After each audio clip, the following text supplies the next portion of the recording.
Wilson County Commission meeting, July the 18th, 2022. Thank all of you for coming tonight, and feel free to come back at any opportunity that you would like to be a part.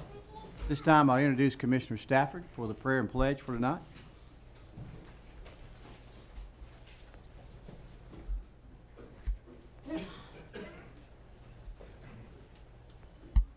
Good evening, ladies and gentlemen. It is an honor and pleasure to be able to stand before you tonight and offer you the prayer and the pledge. I asked this young man probably about 5 or 6 hours ago if he would do the prayer for us. He was more than excited to, and I also thought I'd bring his dad along just for a backup to do the pledge. So if I can ask each of you to stand as Mr. Williams come up and do the prayer and pledge for us, please. So often you always hear young people don't do anything, so why not include them? So he's ready.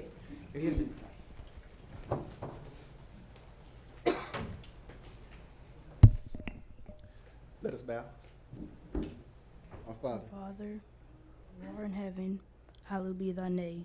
Thy kingdom come, thy will be done, on earth as it is in heaven. Give us this day our daily bread. Forgive us for our trespasses, for we forgive those who trespass against us. Lead us not into temptation, for deliver us from evil. For yours is the kingdom, and his power, and his glory, forever. Amen. Amen. Amen.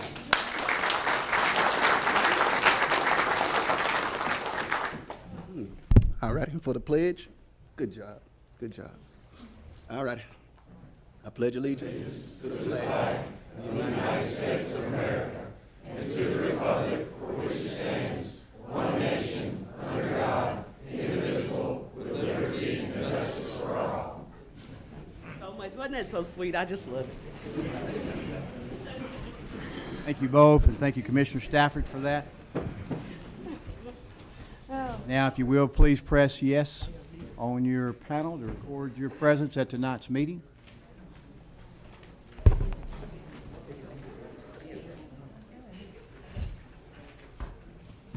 Got them all. Please record. 25-0. We have a full house tonight. Report from the Steering Committee, Commissioner Patton. Steering Committee met tonight before the meeting. The minutes will be in your next month's packet, but everything is in order, and I move that we adopt the agenda. Second. Any discussion on the agenda? All in favor say aye. Aye. Opposed? Thank you. Consent agenda? Motion to adopt the consent agenda. We don't have one. Special recognition at this time, Commissioner William Glover.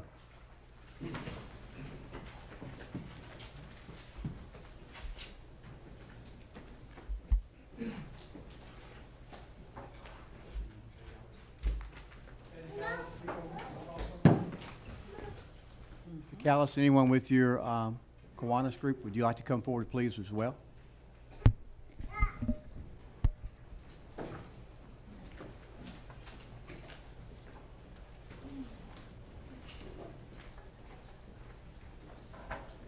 As they're coming forward, I would just like to bring your attention to what the chambers, all three chambers, came together today, along with the business initiative by request of Director Luttrell. To back our teachers, and I think it was a great program, and appreciate you, Director, for pulling those together, and for our community coming together like they did. There was a large crowd there. Thank you for that. All right, we're here today to a resolution of the Board of County Commissioners of Wilson County designating July 31st, 2022 as a day of prayer for our schools in Wilson County.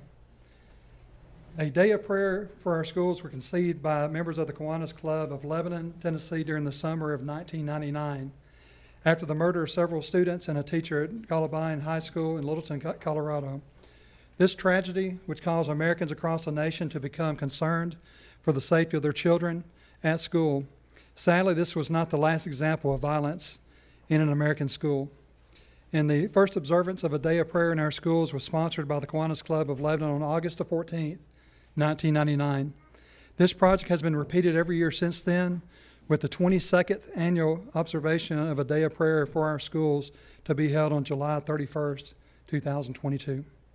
The Kiwanis Clubs of both Lebanon and Mount Juliet have joined together to sponsor this community-wide project, and this project seeks to unite the entire community in prayer for the safety of our children by encouraging all churches and places of worship to dedicate a portion of their worship service that day to a special prayer seeking God's help in keeping our children safe at school. The first two objects of the Kiwanis are to give primary to the human and spiritual rather than the material values of life, and to promote the daily living of the golden rule in all human relationships.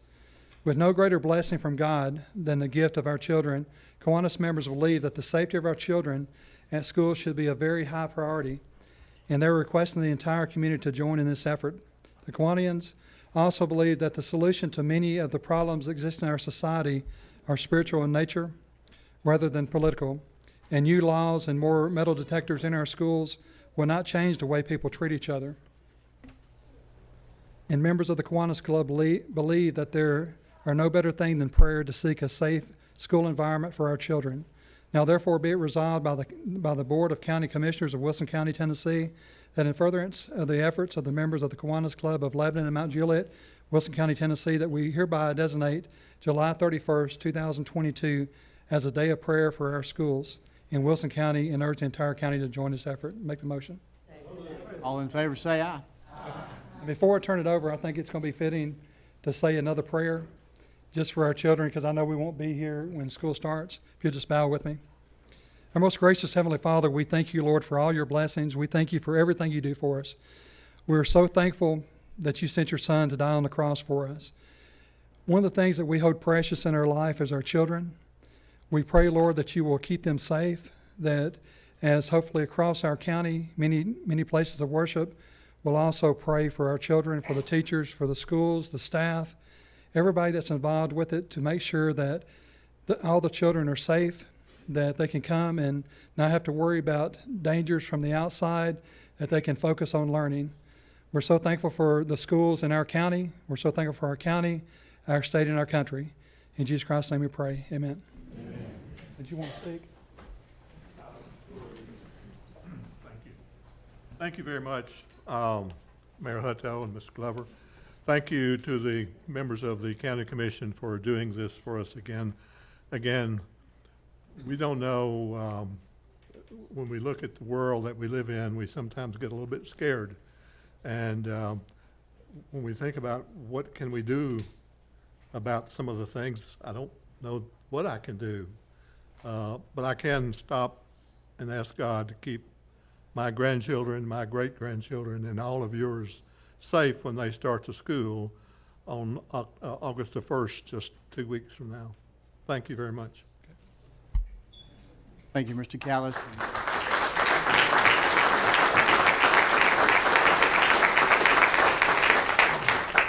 Thank you, Mr. Callis and Ms. Emmentaler as well for being here tonight and continuing that tradition, which is very important.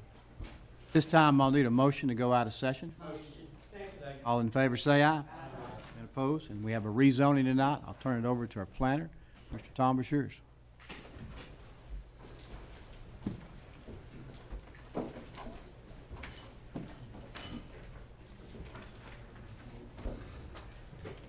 Ladies and gentlemen, a public hearing will be held before the Wilson County Commission on Monday, July 18, 2022 at 7 p.m. or thereafter here in the County Commission chambers located at 228 East Main Street for the purposes of hearing the following rezoning application and having a public hearing prior. Application has been made by Randy Lane representing property owner Linda Graves to rezone approximately 66.2 acres from A1 agricultural to R1 zoning with a planned unit development or PUD overlay. The property is located on Burford Road and has been referenced as is also referenced as Wilson County Property Map 24, Parcel 41.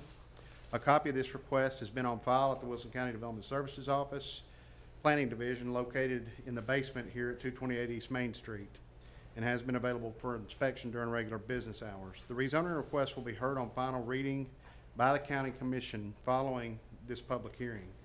Anyone desiring to comment is requested to come forward at this time.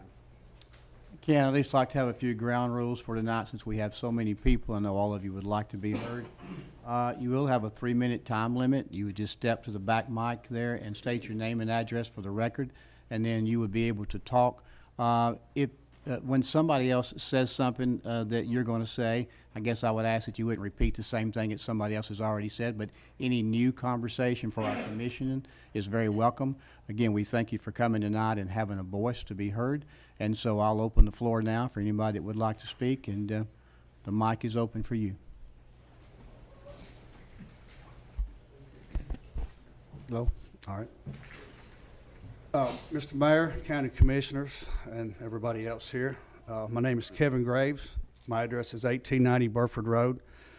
I actually live on the farm next to the development that is in question on 2000 Burford Road, 68 acres, which my mother here owns this property.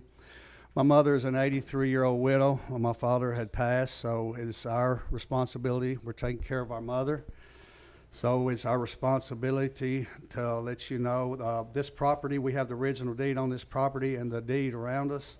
It was 10/4/1937. In 15 years, we'll be a century farm. I would like to, hopefully that you could take that into consideration. I know it's not happened yet, but hopefully one day we'll see that happen. But as a resident of this community for 60 years, we've experienced many changes. Most of these changes have been for the good. But as it stands at this time, we're experiencing rapid growth at a rapid pace that the infrastructure cannot keep up with, such as roads, which we already know. There's no money approved for any kind of road, construction, except for the maintenance and repairs on what roads are already in place at this time. With this rapid growth comes safety issues, excessive traffic. There was a traffic study done. I talked with Tom this morning, and maybe he'll open this up a little bit better for you. But a traffic study was done. I'll let you know that was done inaccurately. This study was done backwards to the way the traffic flows to and from this development. Another issue is our school, Carroll Oakland School, which this year is going to reach a maximum number of students. Flooding has always been an issue in this area, a major concern also. And it's gotten worse over the years. I've been there 60 years. I know this to be a fact. There'll be some pictures that is presented in front of you you can look at. That's just only a few of them. Also, our farmlands are going to be covered with rooftops, blacktops, and concrete.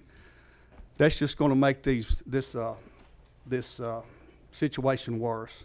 On the safety aspect, in case of a fire, to any home structure or wooded area, which we still have the Century Farm located on the west side behind our farm that is solid woods. There's 6 homes on this property that is wooded. The fire flow study, there needs to be a fire flow study. There's not been a fire flow study. Not even has it been addressed to how this could determine the amount of water that would be needed in this case or scenario. There are several other issues that have not been addressed or studied correctly with this development, such as increased crime. With growth comes crime.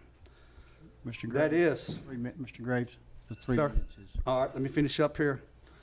Another issue with this matter has been asked, why is this project being pushed through by the current county commissioner? I don't know. That's a good question. You ask him. But a current commissioner at this point, not only have I researched this developer, but many more have also, and it doesn't look good for our country, our county, to put up with irresponsible, unconcerned developers that have no respect and show no respect for current landowners or homeowners of this community that's wanting what's best for our neighbors, hoods, and community. This is still rural. That has been an abundance of wildlife, dark skies at night, and the sounds of nature. Graves. Thank you so Be much. respectful for our other people. Thank you. Next.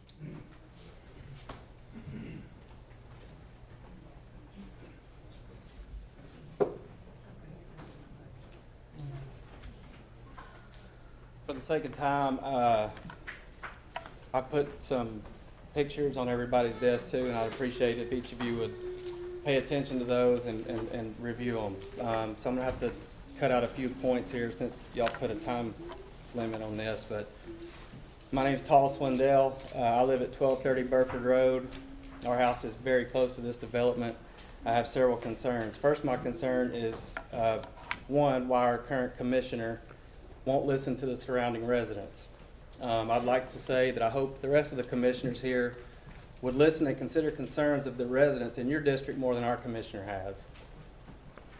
For whatever reason, his mind's made up to recommend this to go through. When I asked him why, he stated because he had no reason to oppose it and that it was recommended by the planning. He's been unwilling to truly listen and to consider our concerns over the last couple of days. And I hope each of you will take that into consideration when making your vote tonight. Second, I am for growth in Lebanon. It needs to be the right growth, the kind of growth that allows landowners, developers, and builders to profit from their property and their investments. Doing so also while doing the true due diligence on the effects of the surrounding properties, as well as offering a product or a lifestyle of a small town country living. The reason why most of us currently live here and why a lot of people are moving here currently.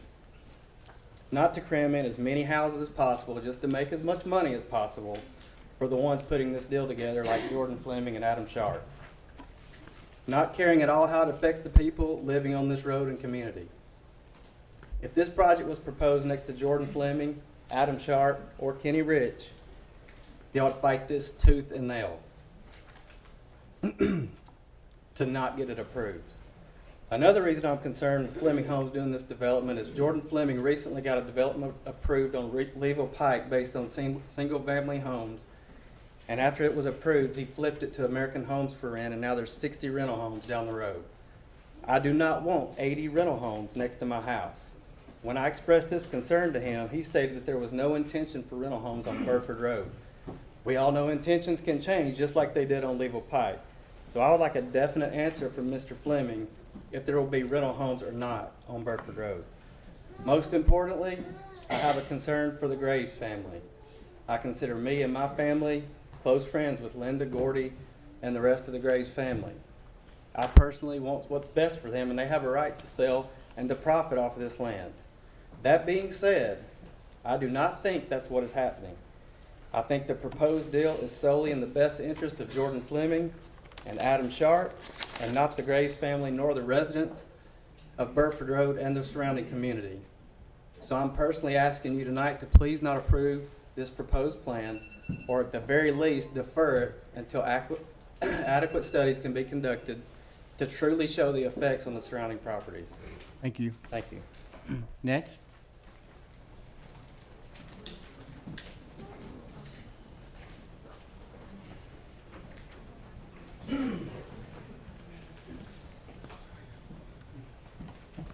Good evening. My name is Colby Mullins, and I'm a resident at 1855 Burford Road. I'm here today to hopefully make an impact on your decision in regards to the building project happening near my home and our homes. Before I start, I would like to urge each and every one of you to take into consideration what we are saying and expressing you today. I personally have called our current county commissioner, and he has expressed to us that the deal is already done, and that based on his recommendation, the rest of the panel will follow. I urge you to make your own decisions. The first point I'm going to make is in regards to runoff. Burford Road already experiences flooding and runoff when rain or snow arrives. Adding more concrete and building structures only adds to this problem. According to the lay of the land, water runoff is currently going to the back left of the property. This is already putting water on top of neighboring properties, and the added runoff created by this project will only make this problem worse.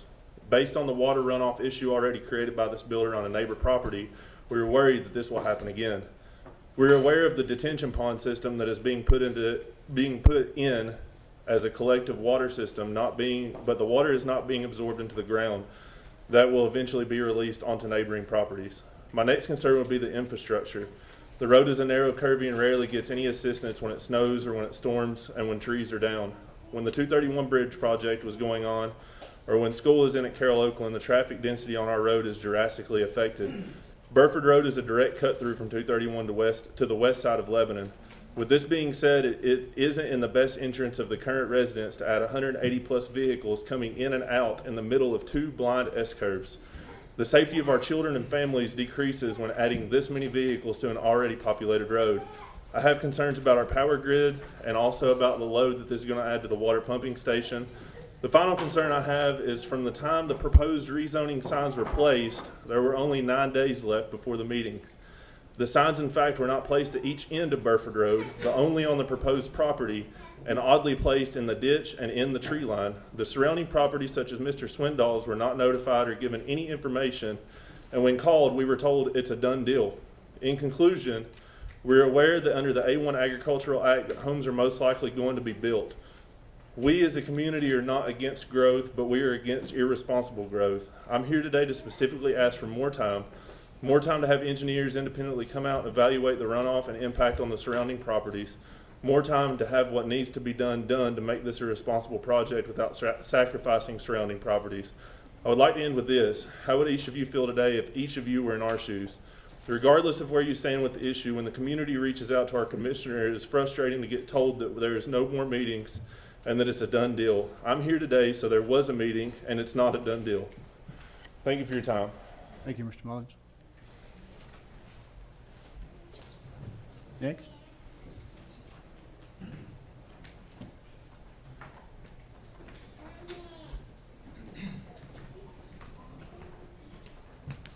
Mayor Hutto, how you doing? County Commissioners, good to see everybody. I'm not much on public speaking, so I'll make this short and sweet. Tell them your name. I appreciate it. I'm Dent Berger, 690 Burford Road. I've only lived there for a year, but I love it out there. I'm from Lebanon, though. I've been here for 27 years. I do this for a living. I put neighborhoods in for a living, so people hate me all the time. I'm not really for it or against it. Growth's inevitable. I just like to see it done the right way. I'll tell you a few things. I just put 150 lots off Caroll Bend in Lebanon. I had to put in a turning lane, I had to put in a stoplight, I had to put in a box culvert. I mean, there's many things that you got to do to put in a neighborhood to make it efficient and work the right way. And from the plans that I've seen drawn up by TTL, of course it's a preliminary set. I don't think anything's approved. But just looking at it, I think it's a bad set of drawings. If it was me, I think they need a few more retention ponds. There's only a detention pond on there, is what I can say, and that doesn't trap water, it just slows it down. Of course, they're gonna be on a step system out there. There's no sewer, so that's a big deal. I mean, 82 houses on one septic system, there's gonna be a lot of gray water runoff, which of course there's a leach field, but it's not gonna trap everything, never does. I can go on and on about it, but one of my main concerns again is we've only got a 6-inch water main running from the water plant right there. That 6-inch main ain't gonna support all this. I mean, I don't know why the county. I mean, every other county I've worked in Sumner, Williamson, all of them. It seems like Wilson County doesn't put stipulations on their builders to come in and you got to relay this water line to be able to put in 82 houses. You have to go along with the infrastructure. And the county doesn't need to pay for it. We got a million other things we got to pay for. These developers need to put some money to tighten our infrastructure up, because we're not going to last with 82 homes here, 100 homes here. They just sold 120 acres over there off of Hamilton Chambers. I mean, the houses that are going up, our infrastructure's not going to handle it. And you can say, oh, it'll be fine, but here in 20 years, when nobody's got water pressure, can't take a hot shower, people are going to be mad, and they're going to be coming at y'all. So, I mean, y'all probably won't be in office in 20 years. But they're going to come after, your kids if they get on the county commission. So, I mean, it's just vote the right way. Like I said, I'm not for it, against it. Can't be against it. It's what feeds my daughter and my wife. So, do what you like, but personally, I'm not going to say if it's a bad idea or a good idea, but thank you for your time, guys. Thank you, Mr. Berger. Next.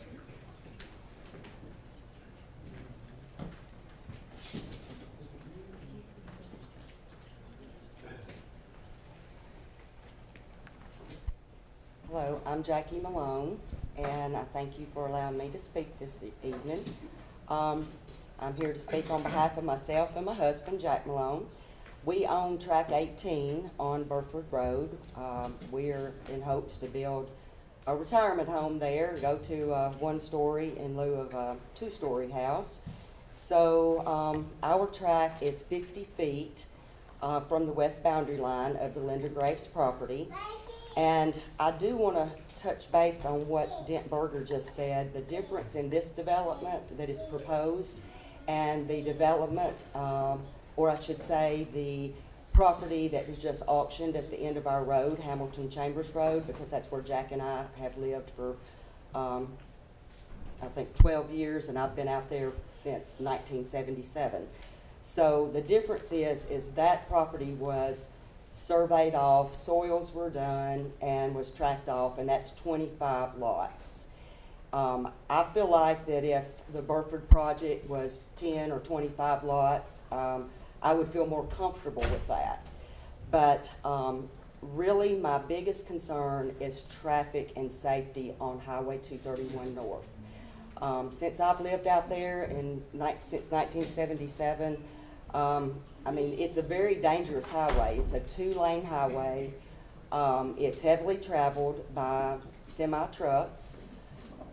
There's stop and go, and as everyone knows, with the growth that's gone on over the years, it's just very dangerous. I mean, it's probably weekly that there are wrecks, and I'm sure we can get a report on that. There have been deaths. There have been people that live in the Philadelphia Road area that have actually lost their lives being on that highway, involved in accidents. The Belchers who were in an accident several years ago that were from the Misty Lake Drive community, they were severely injured, and Mr. Belcher passed away. And that is a result of stopping at right before you get to the old Hunters Point Pike North, which is how you have to enter to get into Burford, unless you are going to come around Cedar Grove, Belotes Ferry. And you have to stop there, and it is very dangerous, and that is where the Belchers were involved in an accident. Their accident's not the only one. So I think, you know, having to veer off behind there, and just, that's really my biggest thing, is about the growth with the number of houses. If we get the Dillon Farm, if we have, you know, 82 more lots or even 51 more lots, I just think that safety and on Highway 231 North, that is my primary concern. And I know this study says that it was done on Burford, but I think it needs to be done on 231. Thank you. Thank you, Ms. Jack. Next.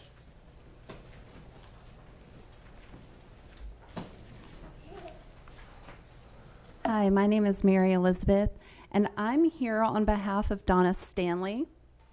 She couldn't be here tonight, so I'm going to read her letter. I want to sincerely thank you for this opportunity to voice my concerns about the proposal to build a multi-home project on my quaint, peaceful country road. My name is Donna Stanley. My husband Rick and I own the property at 430 Burford Road here in Lebanon. My understanding is that Fleming Builders has purchased a 66-acre farm on Burford right around the bend from us and plan to construct 80 or more homes on this property. I find this so distressing. Our crooked little country road cannot possibly handle another 160 or more cars per day. My 85-year-old father is living with us now, and he loves to visit our neighbors. One neighbor lives directly across the street from us. Fleming Builders has been diligently building new homes over there, and they are beautiful, divided on reasonable plots of land. But even those few extra vehicles involved in this new build have created safety issues for my father. He was almost struck trying to walk across the street to visit his friend, Miss Nancy. I have other neighbors who enjoy walks, evening walks down our charming country road, and have literally had to jump into the ditch to avoid being hit by cars and work vehicles.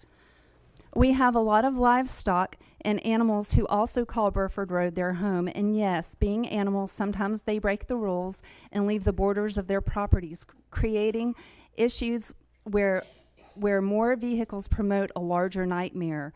I realize that this may be an animal control issue, but the truth is, it's farm living. Cows, goats, and horses get out. We even have the occasional visits from random pigs, deers, coyotes, ducks, cats, and dogs. They don't know the rules. They are just innocent rebels that will bring great sadness and destruction, a loss of income, and possible injury when they are struck.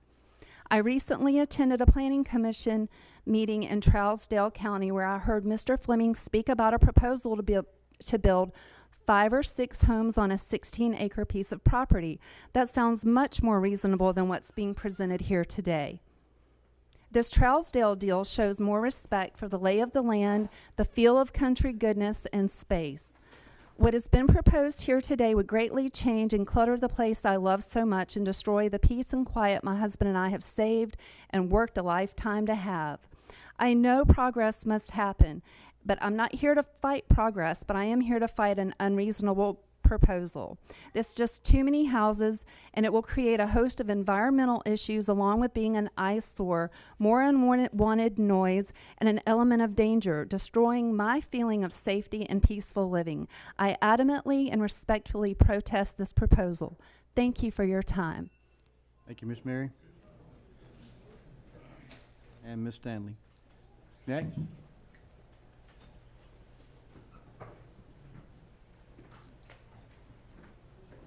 Pass these.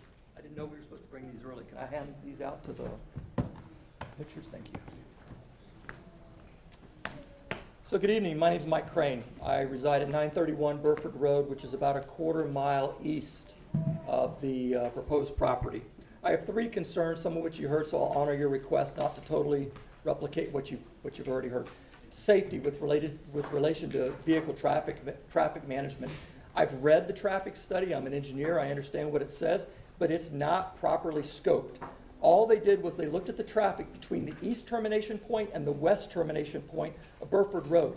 They didn't address at all their own acknowledgement that 100% of that traffic is headed out to 231, as you just heard. Ingress and egress from 231 is not easy. In fact, the best way I take today is on Philadelphia Road, which is a 1-lane road. And on the way here tonight, as I pulled onto that 1-lane road, boom, a car came right off at 5:30 today, right off of 231. I had to pull into the church parking lot and go through there, right next to the sign that says, "Do not use this parking lot as a thoroughfare." Not addressed at all. There needs to be a new study, and it needs to be rescoped to include ingress and egress on 231. I'm concerned about water management. You've heard about this. The pictures I'm passing out right now are water management.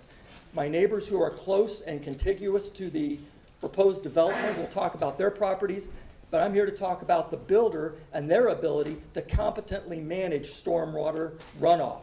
The pictures I've distributed here are my property at 931. The way it is engineered, they have 3 different directions, all converging on the corner of my property.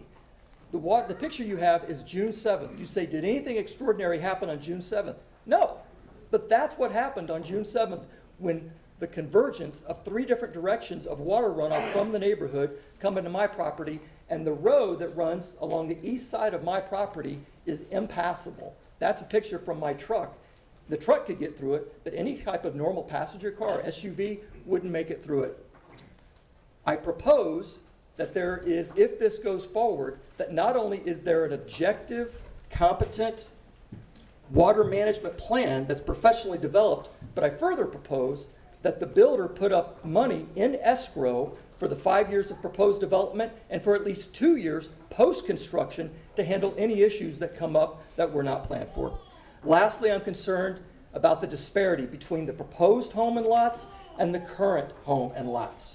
The project summary submitted by Fleming Homes says, quote unquote, lot sizes will be smaller than neighboring subdivisions, unquote.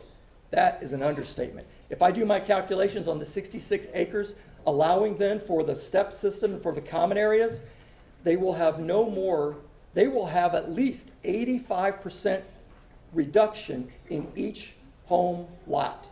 That is significantly smaller and in no way is a positive impact for the broader community. I propose that the number of planned homes be on lot sizes that have parity with the surrounding community. I ask the commission to either kill the proposal or defer the proposal until this development and these issues can be better understood and confidently addressed to the satisfaction of the developer and the surrounding community that makes this an attractive place to live and raise families. Thank you. Next.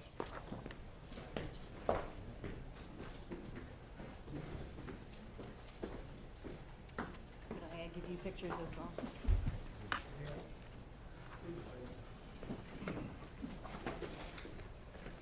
Good evening. My name is Cheryl Crane. I'm also at 931 Burford, pretty close to the guy who just spoke.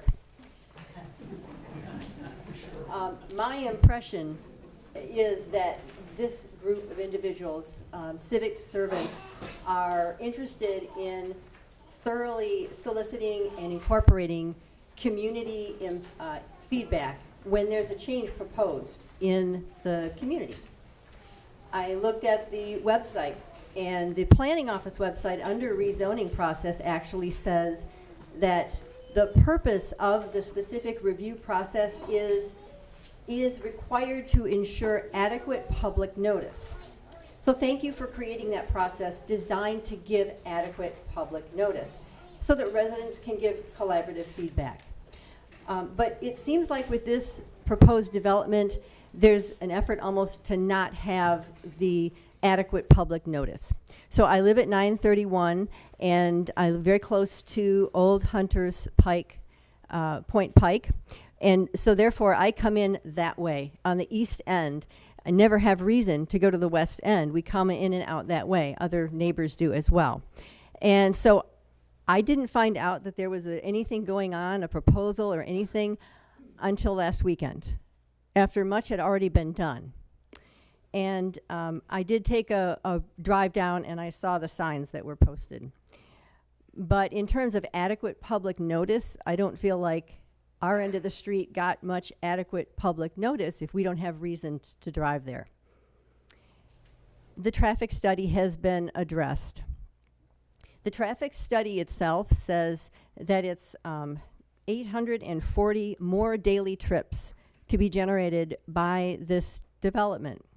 And 75% of those are going to go to the east exit out to Old Hunters Pike and 231, the intersection that you've heard about and that you have a picture of highlighting sort of the craziness of that intersection. The traffic study did not address the one-lane road, Philadelphia Road, also part of this complicated hiccup. I'm told in winter weather, the west side of Burford gets to the point where everybody goes out the east. So eventually, in the winter, when it's bad, all the traffic will go that way. Also, 80 densely packed homes attracting families, which is great, are going to also have more inexperienced young drivers. And those drivers are going to be forced to deal with these intersection problems, as well as the road conditions that we're talking about. The curvy road that Burford Road, the country road, as someone so aptly said. This community is responsible to proactively provide safe quality of life for the communities, both on the east and west ends and current and future residents. So thank you for this process that gives adequate public notice. I just ask that you hear these concerns tonight. Thank you. Next.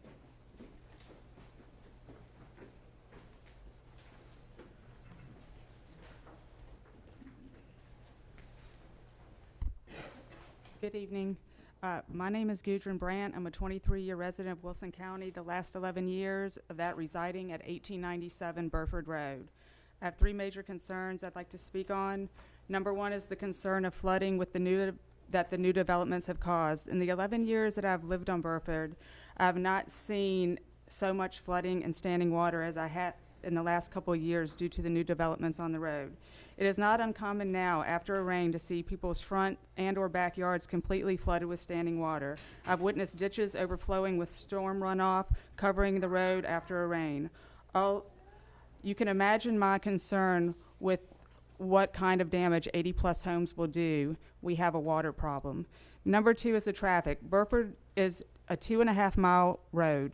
In the 2.5 miles, there are 10 hairpin turns. With 80 plus homes, assuming each home has 2 working adults, that would be an additional 160 cars on the windy, dangerous back road, plus friends and families coming to visit. I have already witnessed cars going in the ditch for driving far too fast and underestimating the turns, just with the handful of cars we have now. I can imagine the consequences this drastic increase in traffic will cause. And just wait for the ice and snow in the winter, because this road is the last to get treated. In addition, all the dump trucks, excavators, and cement trucks that will travel this road for years. This tiny road is not designed for this sort of traffic. And what about Belotes Ferry and the one-lane bridge? That is already a very dangerous road. Can it handle all the additional traffic? Number 3 is Carroll, Oakland. Has there been a discussion about the ramifications of all these newly proposed developments will have on this school? 80+ homes here, over 100+ homes on the Dillon land. How will Carroll, Oakland handle it? Has there been a discussion about building a new school, or will Carroll, Oakland be forced to deal with the influx of additional children? I had 6 children go through COE, the last attending just 4 years ago. It was a nightmare then with the traffic and the parking and the overcrowding. The administration did a wonderful job handling it, but you cannot expect this small country school to handle a dramatic increase in attendance in such a small window of time. I understand that Wilson County has a lot to offer and is a very desirable place to live. I understand many people are moving here, but this development will impact way more than just the residents of Burford. I think a development of this size would be much better suited for a different part of the county, a part that has better infrastructure in place to handle the concerns I've addressed tonight. I hope the commission will hear the concerns of the lifelong residents of Burford Road. The developer, if he gets his way, will get his money and be gone.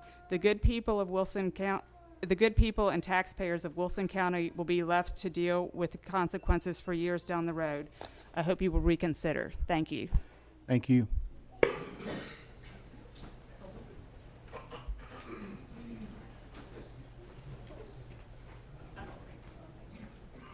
All right, good evening, everybody. My name's Jennifer Foster. I live at 1020 Burford Road. We've had some really good speakers, and I agree with everything that they've said tonight. Just to add a little bit, I passed out a piece of paper that's got the little stars on it, and basically on the left there, you'll see like a little orange box that's outlining the new proposed Amber Falls. The elevation of that area is higher than the elevation of where the blue lines that are circled. Those blue lines are where it floods if we get any substantial amount of rain. So if you see the red stars, there's 7 stars there. That's 7 homeowners that every time that it rains, currently, we already have a flooding situation. So if you look to the bottom right-hand picture, now this is a picture from the back of my 5 acres, and you know, it's not affecting my home because my home is about 80 feet above that, okay? But I have worries for my neighbors, okay? So if you see where the red arrow is, there's a house built there now.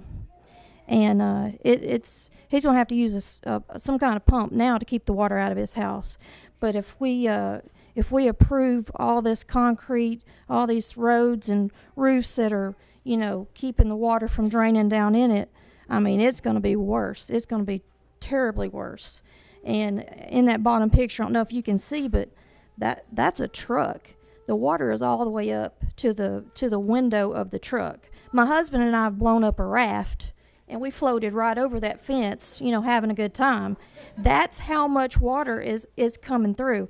It's not just like sitting there. It's rolling through, and it's coming from the direction of that new proposed Amber Falls. So I'm definitely not as educated and as smart as the rest of these people that's been talking, but I tell you what, the water will continue to come. It will come more and more and more, and it will just be devastating. So now if you look at the top, you look at that top right picture there, those are the 2 houses there that are on another section where you see just the 2 stars by themselves. So what happens is all that water floods down, okay? It fills up the water table, and there's a sinkhole right in the front of that very first left star there, okay? So it fills up. It fills up the whole front yard there, and that poor second house there on the right, its backyard gets filled up too with water. I don't know how they get to work. You know, they have to take a couple days off because of the water now. So, wow. That was it. Okay. I'll let everybody else say the rest of it. Thank you, Ms. Foster. Next.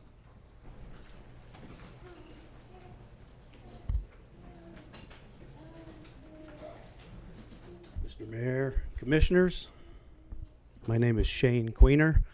I reside at 688 Beasley's Bend Road. I have been a resident of District 6 for 25 years. I am also a 3-year employee of Fleming Homes. I can testify to the integrity of the company. I've been through quite a few of them. A trend I'm noticing in Wilson County is it's not who's going to develop it, it's going to be when it's going to be developed. Fleming Homes is a Wilson County company. All of our employees are Wilson County residents. We all bank and we all buy in Wilson County. All of our subcontractors are Wilson County businesses. They all bank and buy in Wilson County.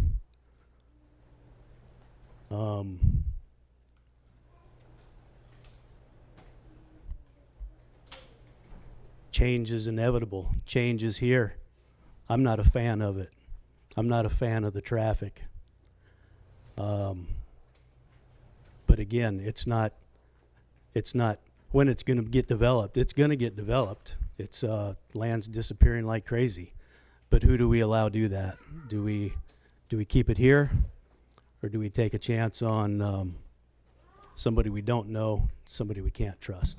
Thank you. Thank you. Mr. Queener?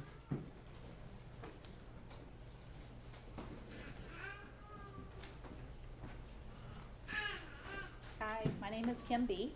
I reside at 800 Burford Road, and I'm here this evening to voice my opposition to the Amber Falls project as it has been proposed. The residents have been making calls, texts, and emails to a lot of you today in an effort to let you know how we feel about this project, and that we are asking for you to defer it to allow us the opportunity to gather facts and information that will be useful when making a decision. I live in a Fleming home. I'm going to dispute some of the things the gentleman just said. We have a 5-acre tract, and I believe that's a typical type of build that Fleming does. Our home is nice. We're very happy with it. However, there are some issues that we encountered when doing business with Jordan Fleming. Initially, the property had a huge pile of debris pushed back to the back part of our lot. In the purchase contract, we had asked that that be handled and taken care of, and it was not.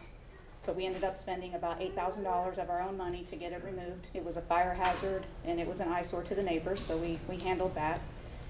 I also wanted to comment on the 3 new homes that Fleming just finished just around the corner from us.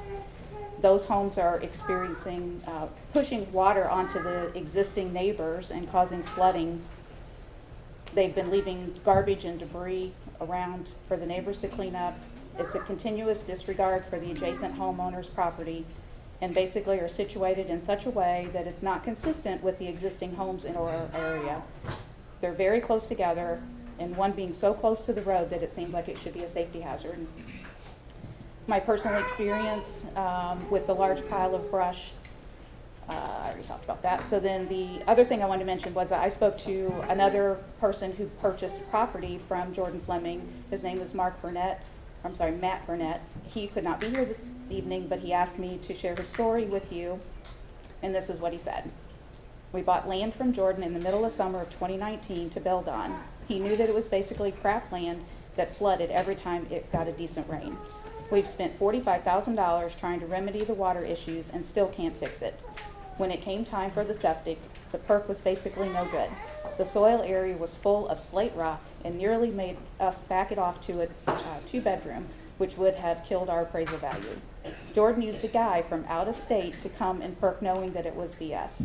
That disputes what the gentleman just said about using Wilson County folks.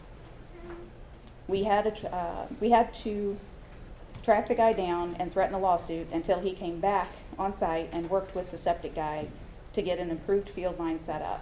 We also have a 12-foot by 20-foot pile of brush left for us to deal with. That seems to be a common occurrence on their projects. I believe you're all familiar with what Fleming did on the Leeville Pike area. That project was approved for a 55-plus residential community. I'll just end it with, I'm asking that you guys defer this. It's not something that we felt like we've had adequate time to really get to know what this project's going to do to our community, how it's going to impact our quality of life. We want to do some of our own studies. We want to take some of the time to really understand what it's about and how it's going to impact us. So I'm just asking that you consider a deferral. Thank you. Next. Anyone else wishing to speak on this property?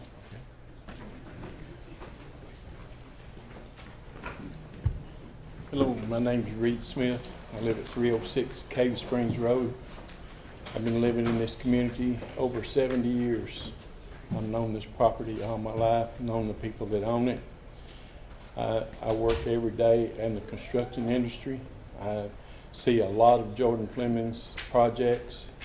I think he's one of the better builders in Wilson County. He's been here several years now, and all his projects that I've seen are very neat and well done. The infrastructure is always taken care of. He builds many detention ponds to take care of water, whatever it takes. I've known Miss Linda and her husband Gordy virtually all my life, and I think they deserve to have this property done in the way that Jordan is preparing it for them. Thank you.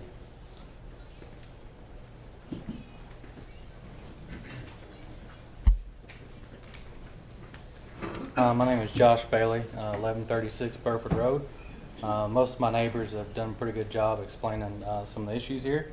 I can say for myself, if it weren't for some of the neighbors, I wouldn't know what was going on. The signs were posted in weeds for the rezoning, posted in ditches. And if you don't travel west on Burford Road, I'm just slightly east of the property. I wouldn't have known about it, seen it. So I'm playing catch up, trying to figure out everything that's going on. But I do know that between myself and another neighbor of mine that's sitting here, all the water that drains to the east drains into a sinkhole in my backyard and a sinkhole in my neighbor's backyard. So whether this gets built or not, unless they're putting in some sort of diversion ditch to Spring Creek, it's all going to hit my property. And when that happens, there's going to be some repercussions on that, because there should be some standards in the planning statement as far as me having to be contacted or allowing additional water coming to my property. And like I said, this week is the first time I've even heard about this. Some of that's probably my fault. Should have done my research or done a little legwork, but if I hadn't got some text messages and things like that, I wouldn't have known about it. On another note, honestly, I don't care if another subdivision goes in or whatever. I think the problem for most of us here is the planning being lackluster and not having enough considerations for traffic management, water management, some of the other issues that were discussed. But I think the other consideration is what happens to the rest of our home values on this road. We're going to put in 80 houses. I don't know what the specs are on the houses, but call them $250,000 homes. That's 20 million roughly if they sell for that. You can put in 20 homes on larger lots, which would be more equivalent to what the rest of us have now, where we're all living on 5 to 20 acre lots, and you still make the same amount of money. So I don't know why that can't be considered, have something more equivalent instead of having a full-size subdivision. Delay the process, and I think we all might have a little bit better feeling about being accepting of this proposal, because everything out there has got at least 2 or 3 acres, if not more. Some of us on 5, some of us on 20, but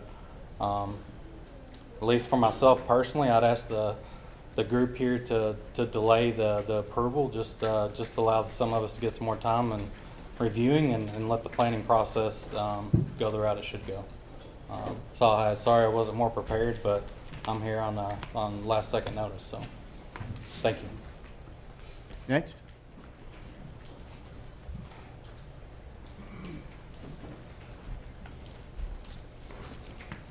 Hello, I'm Jeff Brown. I live at 893 Brown Road. I'd like to first thank Kenny Rich for his years of service to our district. Overall, you've done a great job. Now, addressing this Burford Road Graves property, I've got 2 points. The county just had land use plan meetings across the county addressing issues like this one that's before you tonight. The current land use plan has this property zoned A1, not R1. Its intended use was R1. Why was it not zoned to R1 to begin with? The developer is asking for a variance for a PUD community that requires 100 acres, and he's only got 66 acres. That didn't make any sense. These guys have already hit a lot of other issues. My second point is the developer's already proven he doesn't do what he says he's going to do. He had a development in the city. He had a development in the city that he told the city was going to be 55 and older community, but then he sold the property as a rental community, which is going to kill the property values of all his neighbors, all the neighbors there. Kenny, your guys have voted for you all these years. You've served them. Now we need you. We need you to vote against this development. Thank you.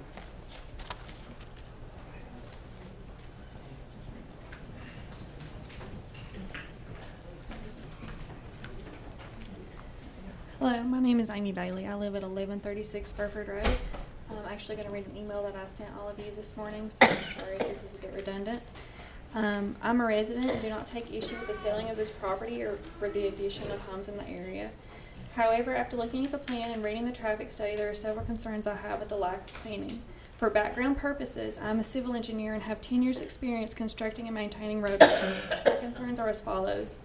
A significant portion of the residents of Burford Road experience flooding and water retention along their property. The proposed drainage impoundment as well as the wastewater treatment area has no further call to detail other than their desired locations.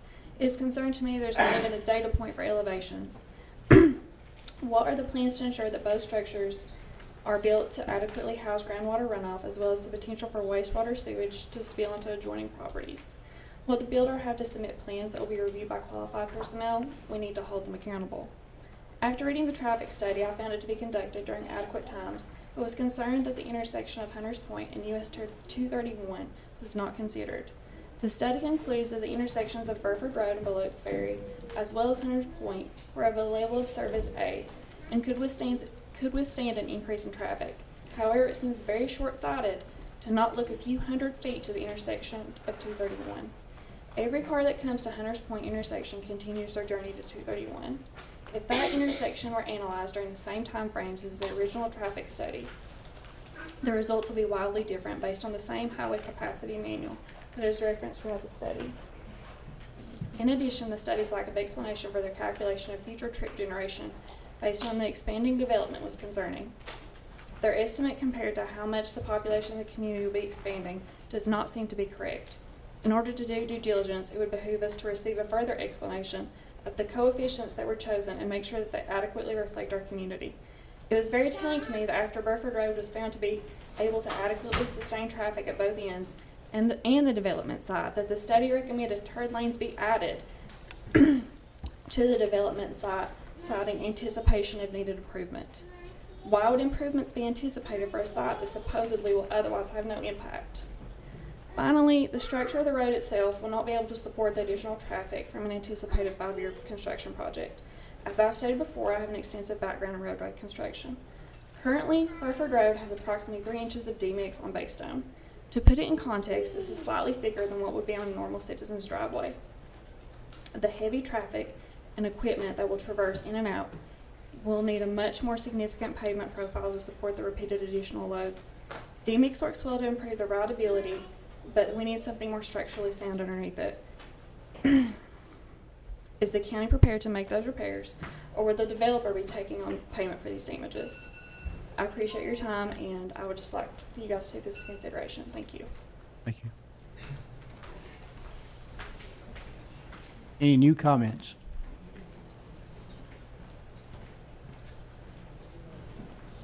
Mayor Hutto, I'm Randy Lane. I'm with TTL and making this request tonight on behalf of Ms. Graves, and I'm the engineer for the project.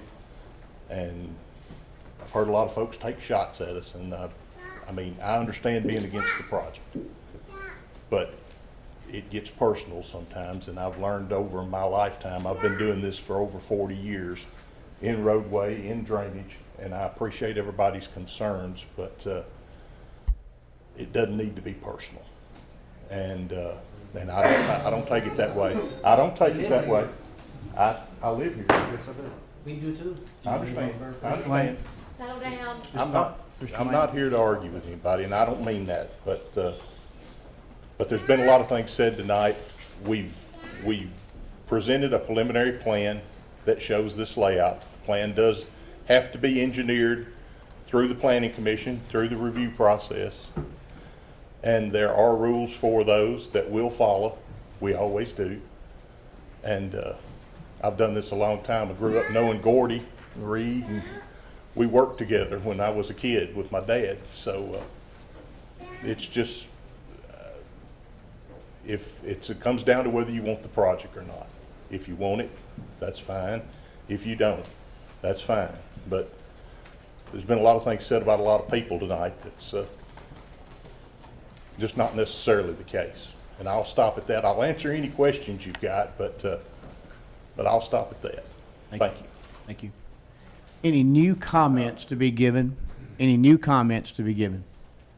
Please, if you could, we've heard lots of comments over the last hour, and so if you could move those to anything that's different from what we've heard before, that would be great. Thank you.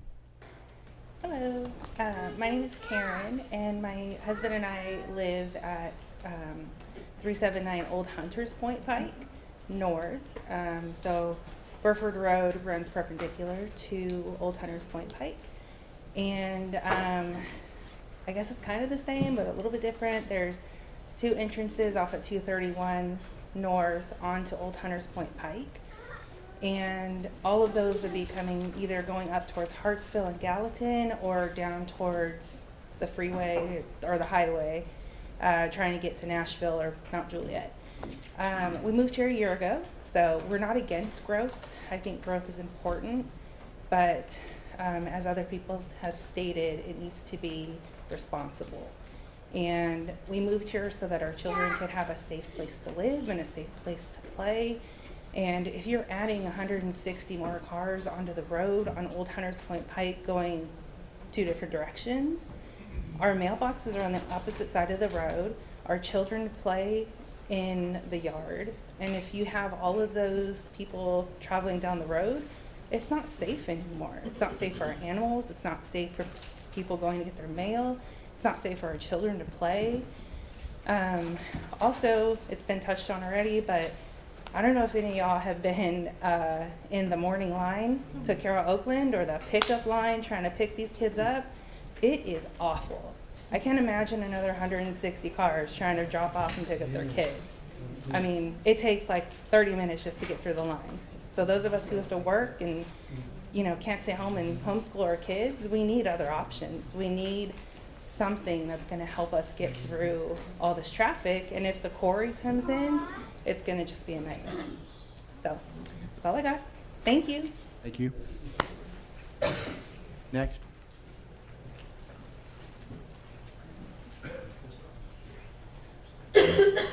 Hey, I'm Linda Graves, 1310 Burfoot Road. All of it's over me. People are mad because I went to Adam. I got Adam because he is part of my family, and I know he does what's right for me. And as far as the water, I've lived there 52 years. 52. The water has been up to the fence post, and it's a lot better. And the water behind Kelly and Tall has always been there. My husband went and told them it was there, that there was a sinkhole there. So that shouldn't be an issue, and the water on my property shouldn't go to them. But I feel like I've picked the best people to do it. It's Adam Sharp and Jordan Fleming. They have my best interest, and what people tell me, they're taking advantage of me. That's what they're trying to tell me. That's all I have to say. Thank you, Ms. Graves. Thank you.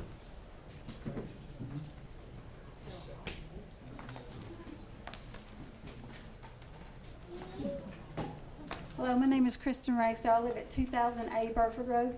Pretty much everything that I had on my list has been touched on. I will not bore you with all that again, other than as far as the flooding, we do know, we understand, yes, there's a problem out there, and there has been. The point that the residents that live out there are trying to make is when you add more pavement, more concrete, that flooding is only going to get worse. The way it is now, yes, there is flooding, but when you add all that in and you haven't planned properly for that, then your flooding is going to get worse and you're going to have issues and problems. One other thing, as far as we're talking about the safety, on 231, as the lady just spoke and said, if you've ever been in that line, you understand. If any of you have ever been on 231 North between the hours of 7:10 a.m. to 7:50 a.m. or 2:15 p.m. to about 2:50 p.m., you've been at a stop. You've been at a standstill waiting. When you get big trucks coming that can't stop on a dime because they have too much weight, we have at Carroll, Oakland, probably, I'm going to call him our biggest, let me think, what did I call him in here? Our traffic guy out there is a brave man, because I would not stand on 231 with all that traffic and try to stop them, and he does. And he does that for the safety of our children out there. So if we add all of these homes and all of this additional traffic, we're asking for an accident, and we're asking for something that nobody wants to see happen. So as this rezoning has seemed to have been rushed, we talked about the signs not being where you could see them unless you went out a certain way. I'm not opposed to growth. I'm not opposed to Linda selling her land and doing what she wants. But I know growth is inevitable, but we need to do it smart. I want us to make smart growth decisions. And as John Maxwell said, if you're proactive, you focus on preparing. If you're reactive, you end up focusing on repairing. I want us to prepare for growth, not repair after the fact when there are issues. Thank you for your time, and I appreciate your support. Thank you. My name is Jason Anderson, and I live at 928 Burford Road, where I have a lot of wrecks in my front yard, so I get to see that every day, it seems like, as we come along. I just want to bring up that my neighbors have said some great things. Some things, you know, we all agree on that's here. The one challenge I have for everybody in this room, Mayor, Tom Brashears, everyone, is drive yourself to this area. Look at it for yourself. See what it is for yourself. Not taking our word for it. Go look how bad the traffic is when school session starts August 1st. Defer this until then, until you can physically go yourself, see what it is. You know, I talked to one of the commissioners earlier out in the hallway. Matter of fact, several. 51 homes can be put here, from my understanding, period. 51 homes, okay, no problem. We can deal with that. What we don't want is 90 or 100, or it change later on down the road to be more, right?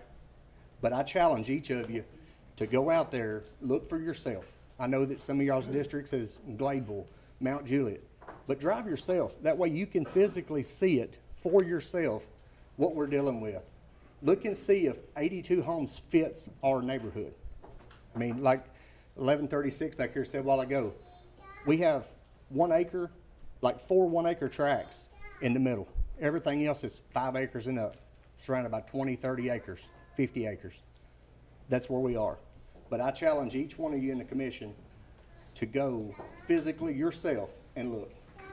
And then defer this until we can do further studies. That's what I have. Thank you. Anyone else? Mr. Graves?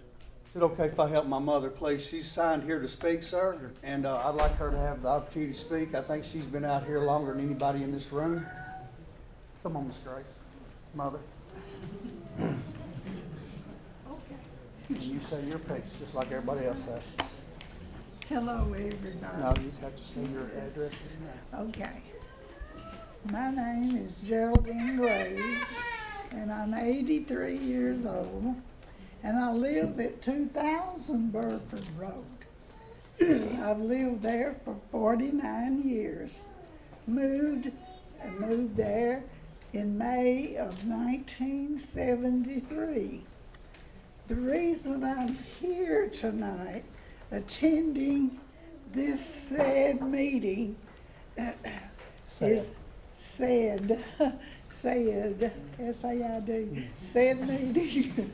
I am, in a way, opposed, because I am opposed because I'm concerned about the development that has been proposed in our 6th district. And a lot of the concerns that I have is, of course, the infrastructure. Now, if you come in on the Philadelphia way that I call it, you got 10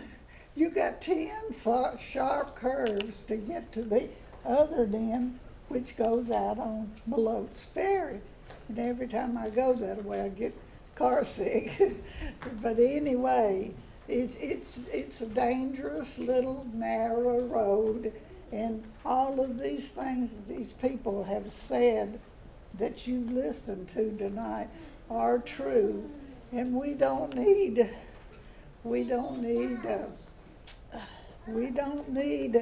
this proposed infrastructure. It's not good, and I'm wanting the best for our neighborhood and community.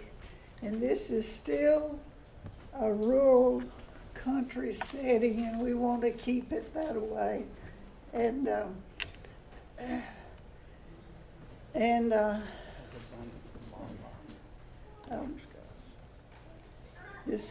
all this is proposed, and we don't need this.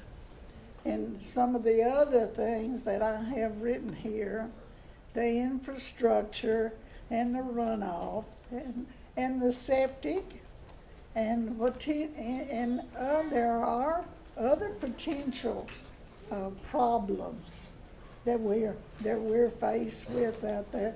But anyway, I just don't think that it's been researched enough, and I don't think there's been enough time spent. Just don't think there's been enough time spent, and we need to take all of this into consideration. And thank you. Thank you, Ms. Graves, for being here.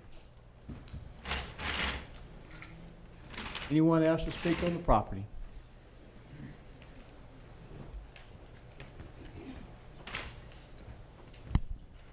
Good evening. I'm Jordan Fleming. I'm the builder. I'm the developer. I live here in Wilson County.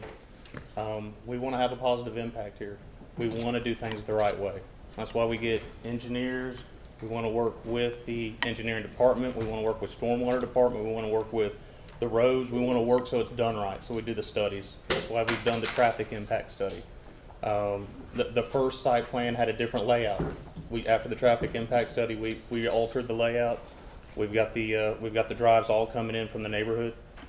So again, we want to work with everybody, do it the right way.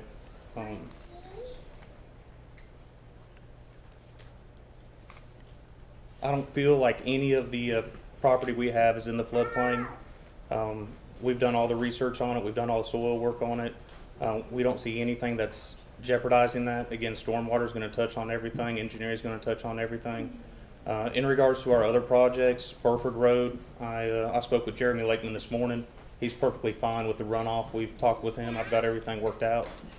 The elephant in the room, the rolling farms, I take full responsibility. I've built hundreds and hundreds, worked on hundreds of homes here. I sold one community in the midst of the Corona stock market crash. Everything's going to come to a scratching halt, and I did. I own it. I take responsibility for it. I'm not making excuses. I'm just giving an explanation on it. You know, the world was stopping then, but I'm hoping that everything that we do good here outweighs that one project. I appreciate your guys' concerns, and I look forward to moving past this and going forward with what the owner wants and what all the supporters want as well, which is a rezone. Thank you. Thank you. Anyone else?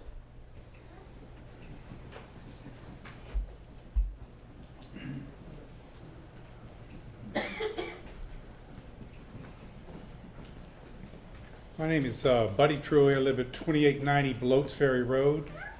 And one topic that I'll make it short and sweet. When Belotes Ferry goes underwater, only way out is Burford.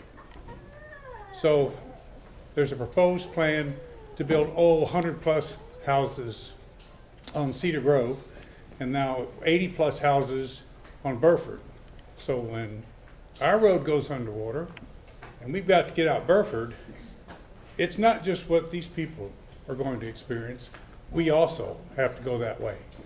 And you know, off of Coles Ferry Pike, it's the only way down to get to Carroll, Oakland.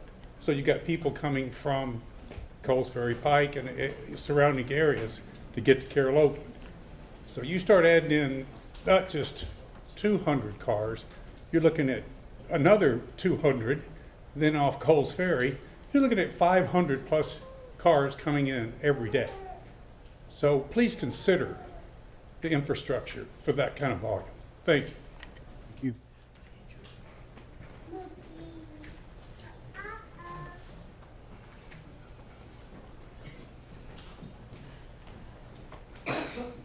you. My name is Robin Cross, and I live at 315 Belotes Ferry.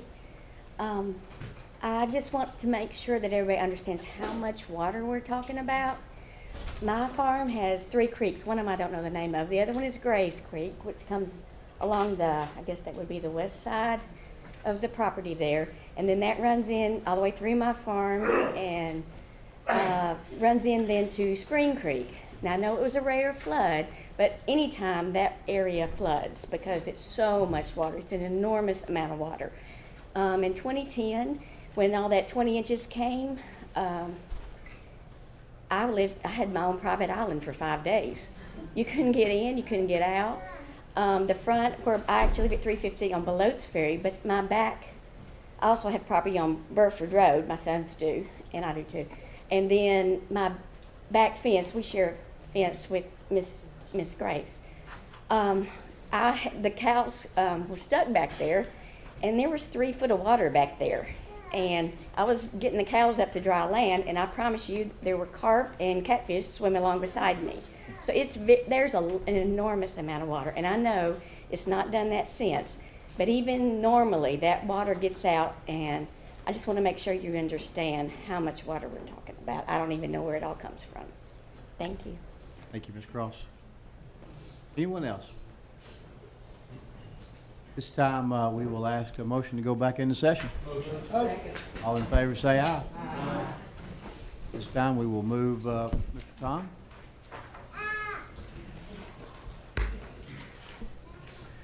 Ladies and gentlemen, the following application for rezoning of property will be presented to the full county commission at this time, Monday, July 18, 2022, for final recommendation. Application has been made by Randy Lane, applicant Jordan Fleming, with permission from property owner Linda Graves to rezone approximately 66.2 acres from A1 agricultural to R1 rural residential with a planned unit development overlay. The property is located at 1310 Burford Road and is further referenced as Wilson County Property Map 24, Parcel 41. The rezoning request was presented to the Wilson County Planning Commission on June 17, 2022, and is being forwarded to the Wilson County Planning Commission with a positive recommendation. Commissioner Glover. I'd like to make a motion to defer for 60 days, give a chance to give the residents in that area more time to kind of look at the issues and explain the homes and talk to them and kind of get some issues straightened out before it. I'll second. I got a motion. I hear a second. Second. I got discussion now, and I have several on my list. Please continue to push your panel to talk. Commissioner Smith. I'll wait till last. Go ahead. Commissioner Bishop. Well, I was just going to make the motion that we defer. It seems like, to me, that there's a trust issue involved here between the developer and the people. And what we have received does mention a lot of these problems. And I don't know where we are as far as correcting them. And if we need a little more time, then I'm for that. And I would like to make that, well, it's already been made as a motion, but I Got a think I motion and a second seconded to it. defer But for anyway, 60 days and, that's what I wanted. okay. Commissioner Breeze? I've got a question actually for Mr. Fleming. So, based on the preliminary plan here, there's a existing cemetery that is on this plan that actually bridges the beginnings of some open space, and it looks like it's overlaid by the dog park, and then it's also overlaid onto lot 43 and 44. So I reached out to the Tennessee Historic Cemetery Preservation Program, and the director, his name is Graham Perry. This is part of the Tennessee Historical Commission. Sorry, I'm making your head hurt, Diane. No, I was trying to find, I'm good now. So the cemetery is actually called the Weber Cemetery, and it's never actually been fully, they haven't actually gone through and done any surveys with it. So these are the recommendations that's coming from the state. Is number one, Mr. Perry is recommending that you do a full ground penetrating radar survey from a state recommended vendor to find the actual boundaries of the cemetery, because they're not been determined. Because if there are issues, then it's actually a Class E felony for desecration of a cemetery. It's also highly recommended that the cemetery not be sold as part of lots 43 and 44. If the cemetery is divided for sale onto these lots, then it would have to be disclosed by the realtor to avoid committing fraud. It was attached to Walter Hines versus Tennessee, which is a Tennessee Supreme Court case. It implies that the family cemeteries can't be part of a commercial sale. The fact remains that if the landowner technically owns the cemetery itself, he doesn't own the graves or the markers. They belong to the family in perpetuity. So he's saying the best advice is to section the entire cemetery off as a separate tax-exempt plat, fence it off, and avoid it altogether. Even running dogs through it could be seen as not practicing due respect for the dead. So I would like to know what your plan is to handle this historic cemetery that the state wasn't familiar that it existed. So they don't have full records for the graves, who's in it, the boundaries. Well, good question, and we want to do everything right on that side. I think I went out there and walked it and looked around at all the headstones that I could find. I think Linda Graves personally goes out there and chops her own firewood for heat for the winter right around that area. But yes, we'd get a licensed surveyor, make sure that that area is clearly defined, fenced off, not part of a dog park, but actually fenced off with access through the open space that we have, and maintenance as part of the HOA and open space maintenance. I have seen cemeteries on individual lots before, so I don't know how that plays out as far as what the state guidelines are for if it is in a section in a lot and then the rest is in the open space and there's access easement through that. But whatever I would need to do to comply, we would. Thank you. Okay, so you're willing to change this preliminary plat to? Yes, ma'am. I definitely want to get a licensed surveyor, make sure that that is clearly defined for that area, and it would be sectioned off, not part of a dog park, but actually the fenced whole area of that cemetery. They did send me a copy of the letter that they sent to you. Okay. Thank you. Yes, ma'am. Commissioner McFarland? Mr. Chairman, ladies and gentlemen of the commission, about a month and a half ago, we held a workshop with the Corps of Engineers in this room. They told us that they have a LIDAR program all along the Cumberland River and its tributaries. They can sit in their office in Nashville. They can plug in data, rooftops, driveways, all that sort of thing, and they can say 1 inch of rain in 24 hours, 1 inch of rain in 4 hours, 1 inch of rain in 1 hour. And I'm big on flooding, and all we've heard tonight is water. I'd like to recommend that we defer until such time as the applicant can contact the Corps of Engineers, let them do a study and then bring it back. I think absolutely it'd be criminal for us as a commission to approve this and it go underwater and us not having all the data. There's a tool here we can use. We need to use it. And that's amendment to your amendment. You accept that amendment? How long are we talking about? I have no idea. 60 days. 60 days. 60, right? This will be the next, this will be heard at the September meeting, y'all, if it passes. If we don't have something besides just a guesstimate, we're just shooting in the dark, and we don't need to do that to anybody that moves in that area or the residents that are there now. We just don't. Okay. If the capability too, we need to start using it. Commissioner Kurtz? I don't know if a deferral is where we need to go. And if you've listened to everybody, the community speaking, everybody from District 6, well, at least the majority from District 6, has voiced their concerns and opposition to the rezone. And let's frame it that this isn't about water, this isn't about safety, this isn't about how many people are in a parking lot at a school. This is about the county commission looking at the rules we have in place and following those rules. And those rules that we have in place in our zoning say it's A1, not R1. I understand it's still low density, I get that, but it's A1, not R1. And we're being asked to, one, change that when that's our rule that we're supposed to follow. And probably I have more of an issue with the next step, which is a PUD, which no doubt the only way this would pass anyway, the proposed zoning change would be if the PUD goes along with it. Well, the PUD in our rules also state 100 acres. It doesn't state 50 or 60. And I understand variances, hardships, common sense. 97 acres, 95 acres, yeah, we may give a variance for that.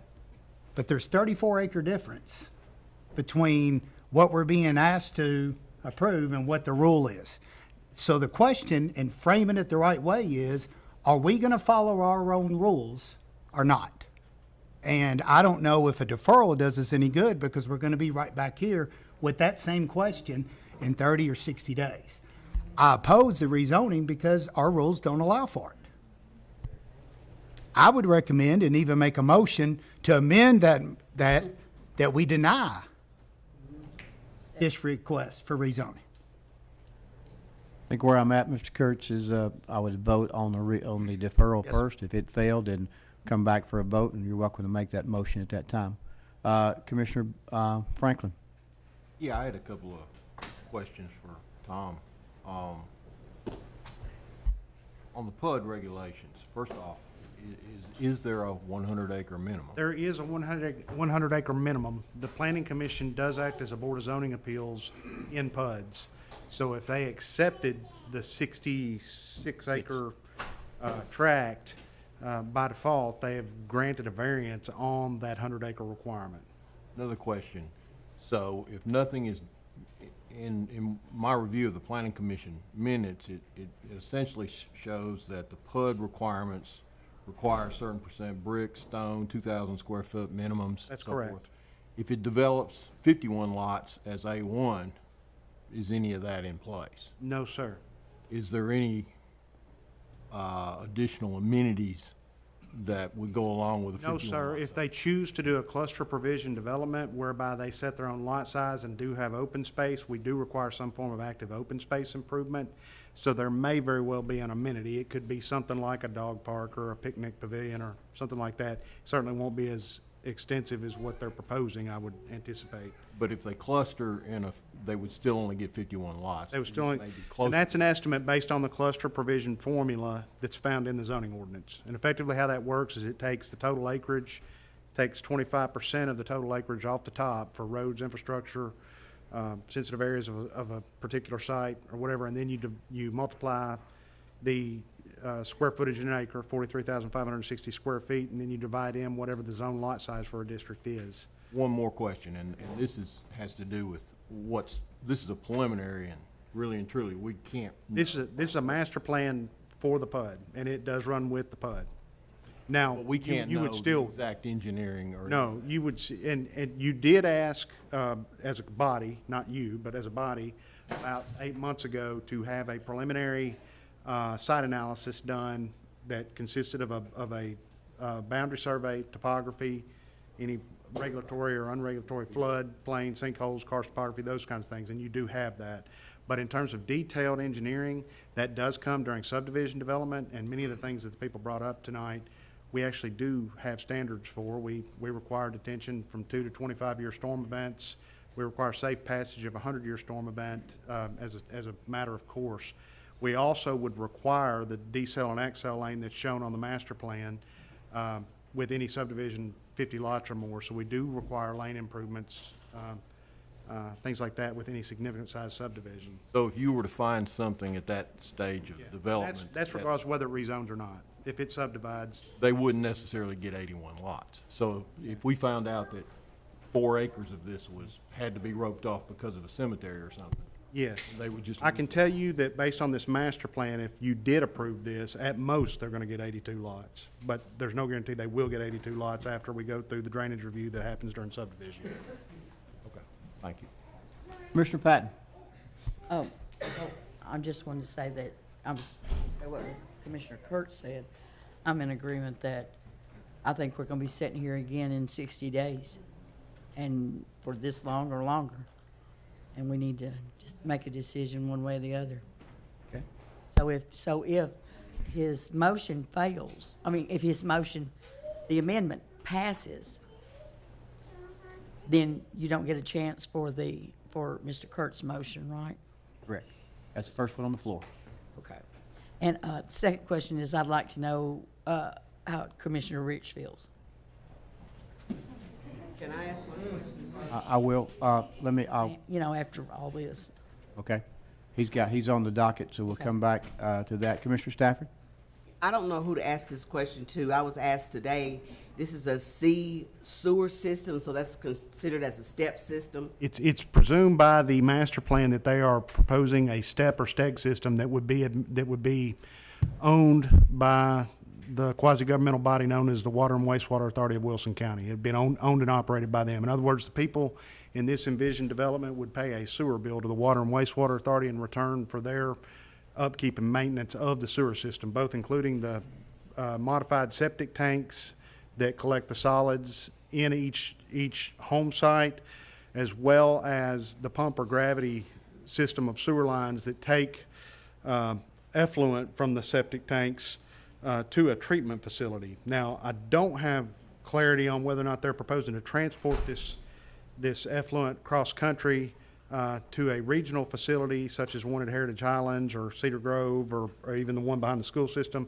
My suspicion is they will probably have a step system on site, and I'm getting a nod yes by the engineer of record for the applicant. Okay, that so they do plan to have an on-site treatment facility.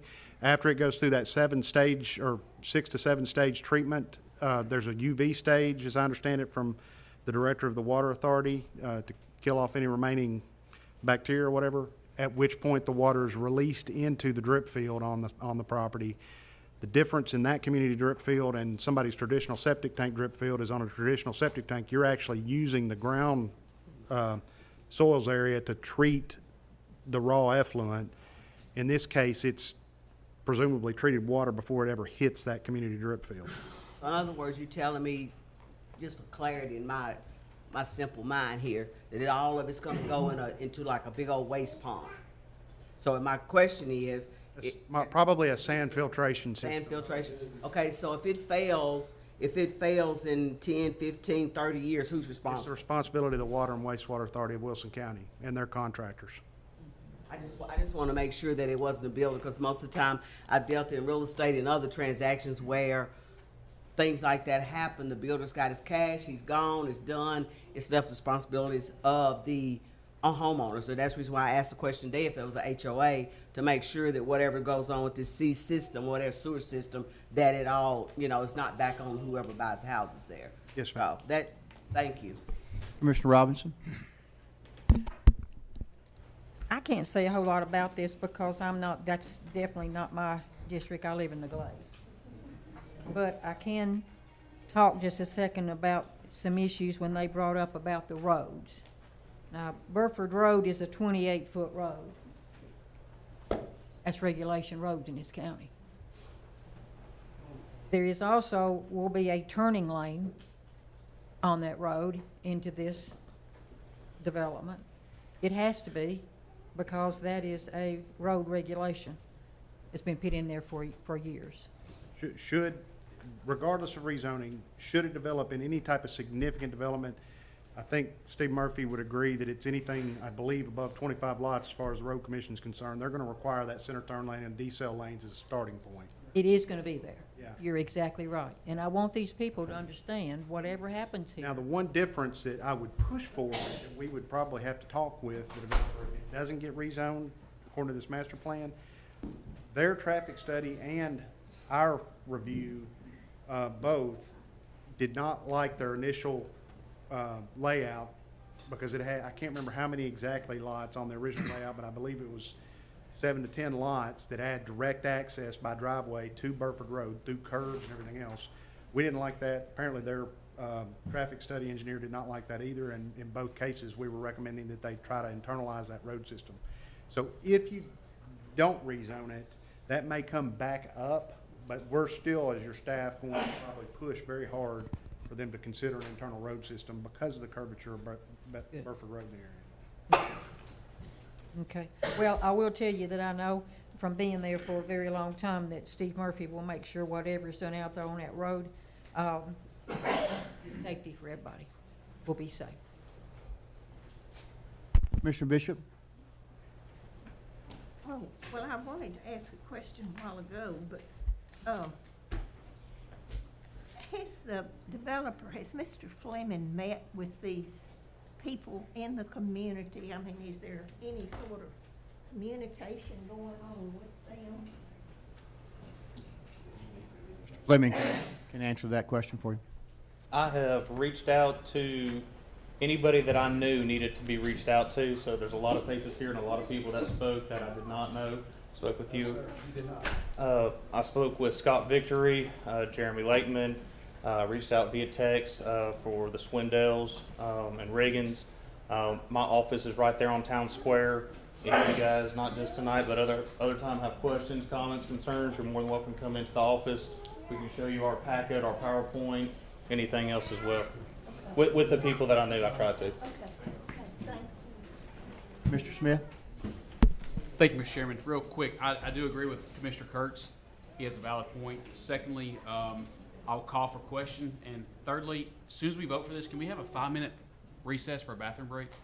We can. Mr. Weathers is already I'm sorry. It's just, we're at 8:45 almost. I mean, I think we need about a 5-minute break, please. Question's been called for. The last one, the hopper, is Commissioner Rich. Yes, I'm not going to make any motions at this time because we got to vote on the recommendation to defer, and we will see how that goes before I talk later. I would like to address a couple of things, though, that was said here. Then I got some other things I'd like to say. I had been contacted twice on this prior to 2 o'clock, by two families prior to 2 o'clock yesterday. From 2 o'clock yesterday till I was sitting in the minutes meeting and the steering committee meeting, my phone has been lit up. Everybody that called my phone, I talked to. The Swindells, I talked to him yesterday and his wife today for probably a total of 35 to 40 minutes total between the two of them. The way they talked, I was just didn't care, okay? And I talked to them for a long time. I've talked to everybody that called my phone, I talked to them. People that text my phone, I said, call my number and give them my number. And if they can't say, if they call me, I talk to them. I have not failed to talk to one single person. Now, I was said by the first three people that talked that I said I didn't care.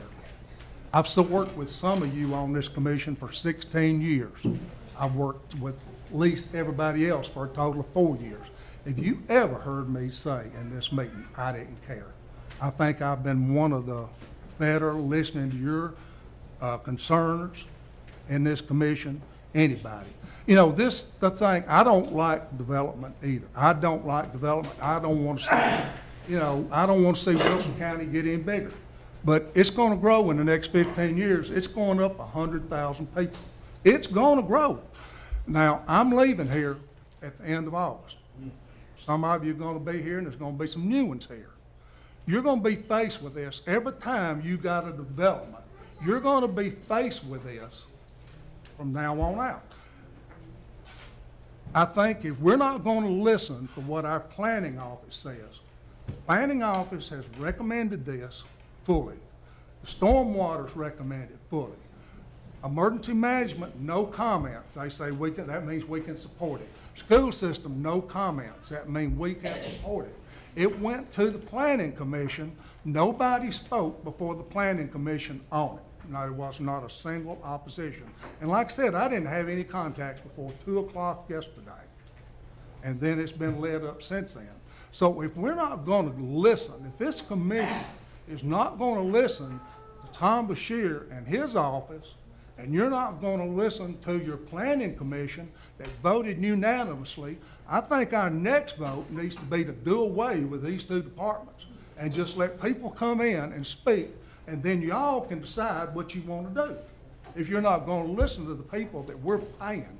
Now, I'm not gonna make a motion at this time, so y'all vote on your deferral. And I know I may make some people mad.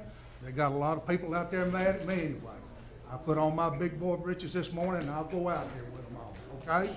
But y'all do something. But I don't see deferring this. Like I said, if you defer it, what are you gonna do? It's gonna be the exact same thing 30 days from now, 60 days from now. We are ready to vote. We got a motion and a second to defer this to the September meeting. And if you're ready to vote, we're ready to vote. Please cast your vote. Yes, you want to defer to September. No, you do not want to defer on the amendment. Commissioner Patton? Commissioner Patton? All hearts and minds good with your vote on the amendment? I can second that. Take my name off as second. I didn't second that. You got me up for a second. I did not second that. Did you push the button?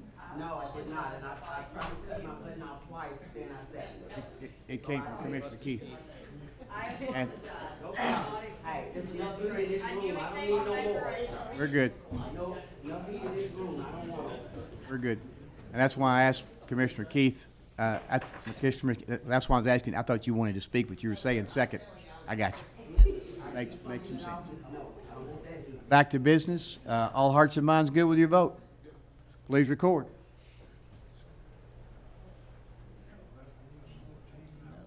So the amendment fails. We're back to the original amendment on the floor. Commissioner Rich. Yes, like I said, the planning commission has approved this. It's been approved, and I know it's not a popular decision. And I don't want to leave here with a lot of people not liking me, but that's going to happen, okay? I can handle that. I've been through a whole lot worse situations in my life, being in the military, than some people out on Burford Road not liking me.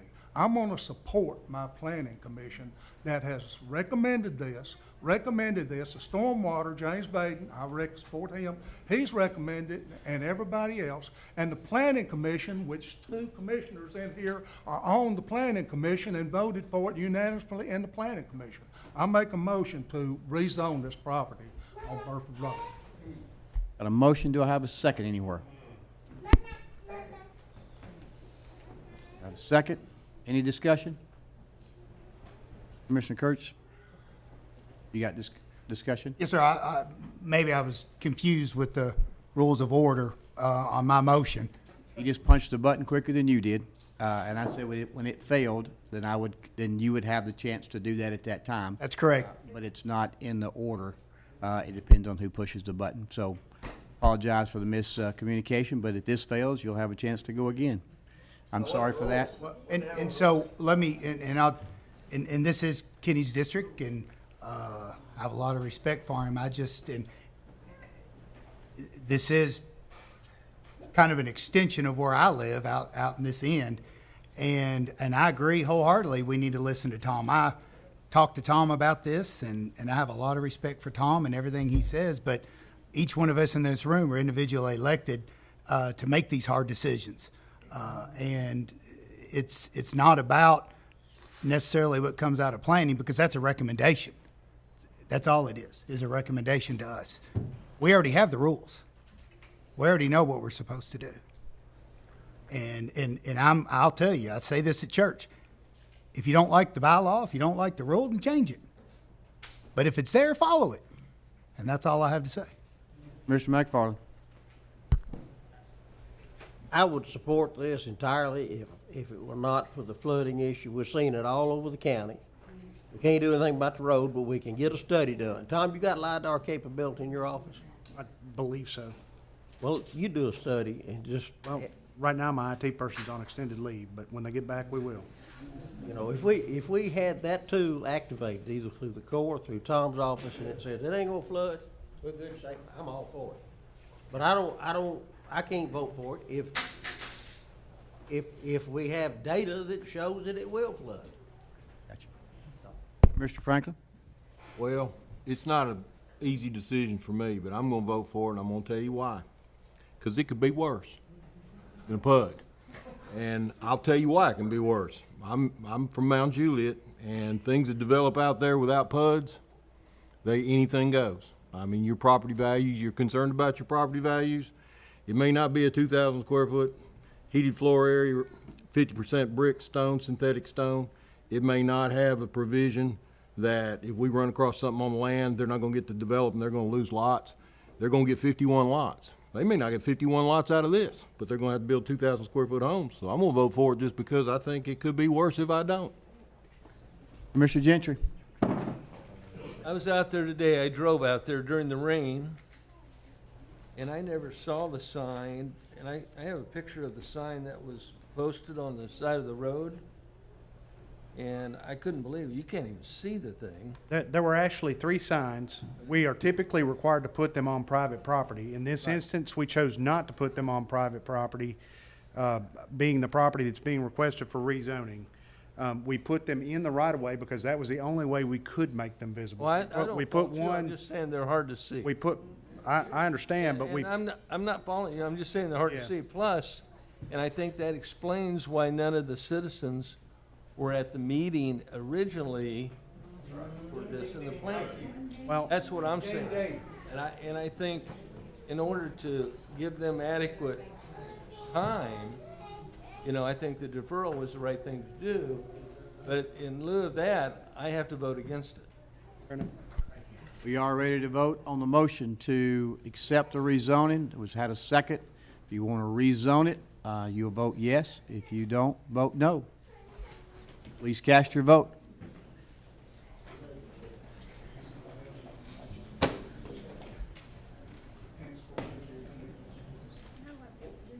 Commissioner Bishop? No, I know. You can see too many sides of this. All hearts and minds good with your vote? Please record. Resolution failed.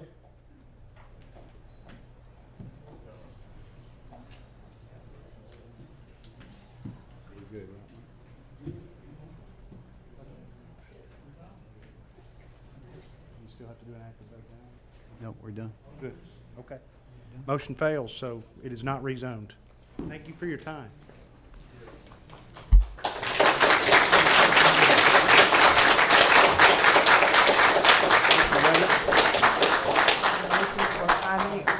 Commissioner Weathers asked for a 5-minute recess. I have a second. Commissioner Smith. All in favor say aye. Aye. We are recessed for 5 minutes and we'll be back.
Thank you, Mr. Dow. Hey, Kevin. Coach Dow. All right.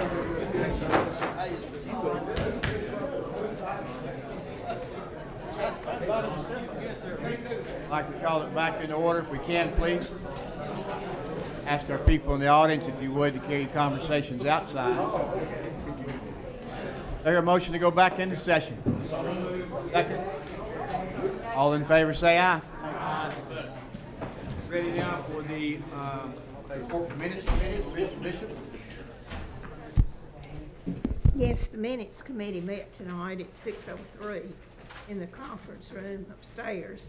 And we went over the minutes from last meeting, and there were a couple of amendments that will need to be made, and that will be in your packet next month, along with the minutes from the meeting. So that's what I have. We'll have the minutes next month. Reading of the minutes. Make a motion to dispense with the reading of the minutes. Any discussion? Seeing none, all in favor say aye. Aye. Opposed? We had a couple of people tonight that were going to speak to you, but Ms. Annie Barker that was going to talk to you about a training, but she knew the mood was probably not the best time to do it tonight, and so she's going to do a video, and we'll send that to you so you can see what she's offering for you. Be something good for you to take advantage of. And then Clark Board was going to also be here as a representative to give you a legislative update, but he also saw the crowd, and so he passed till next month as well. Elections and appointments here, notaries, anybody to be added to the list, or are we good, Sonia? We have a motion to approve a notary list. So moved. Second. Any discussion? Seeing none, all in favor say aye. Aye. Opposed? Audit Committee, 5 members. You are to confirm my appointment of 5 members to the Audit Committee for a 1-year term. Upon your confirmation, I'd like to appoint Commissioner Kenny Rich, Commissioner Chad Bernard, Commissioner Robert Fields, Mr. John Lancaster, and Ms. Lisa McIntosh. Information about the cancer in there. And let me go ahead and say also, I know Mr. Rich is not running for re-election, but he will serve in that capacity until September 1, and we'll do a replacement of appointment. Okay. All in favor say aye. Aye. Opposed? BOZA, you are to elect 1 member to serve a 5-year term on the Board of Zoning Appeals. I'd like to recommend for your consideration Mr. Rusty Thompson. Mr. Thompson had information in your packet. Second. Any discussion? Seeing none, all in favor say aye. Aye. Opposed? Election this time, we'll have election of the Road Commission. Next on the agenda, it's for Zone 1. The following individuals are eligible to be nominated and will serve now through July of 2026. That'll be Commissioner Jerry McFarland in District 5, Commissioner Kenny Rich in District 6, Commissioner Chris Dow in District 15, Commissioner Rusty Keith in District 17, Commissioner William Glover in District 19, and Commissioner Sue Venata in District 23. So therefore, what I would ask you to do now is to make a nomination from this, and the floor is open. Commissioner Costley. Nominate Chris Dow. Chris Dow. Do not have to have a second, but thank you for that. And other nominations?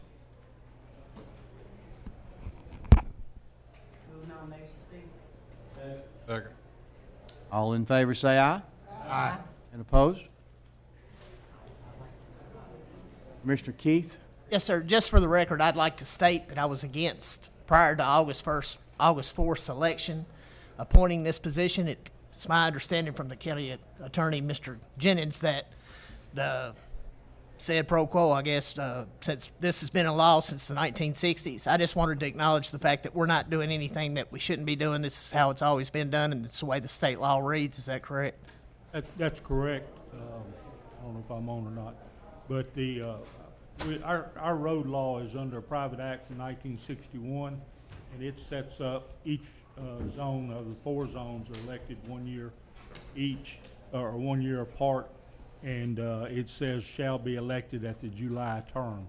So theoretically, once every 4 years, you could have the situation that you face tonight with an outgoing road commissioner and somebody being nominated to serve 2 months. But that's required by our road law, and it's been that way since 1961. Yes, sir. Thank you. I'm good with that, Mayor. You're on the record, Commissioner Keith. Thank you for that. There were no opposition, and Commissioner Dow, congratulations. Thank you. I still got to win a race. We did vote. Oh. Okay. I thought we voted. We didn't vote. You did vote, cease the nomination. My bad. Got a motion and second to elect by acclamation. All in favor say aye. Aye. Opposed? Well, let the record reflect it was unanimous. Congratulations there. All right, thank you, but I still have to win a race. So, y'all get your people out to vote. Report from Emergency Management Committee, Commissioner Glover. No report. And Emergency Management Director's report, Chief Brian Newberry.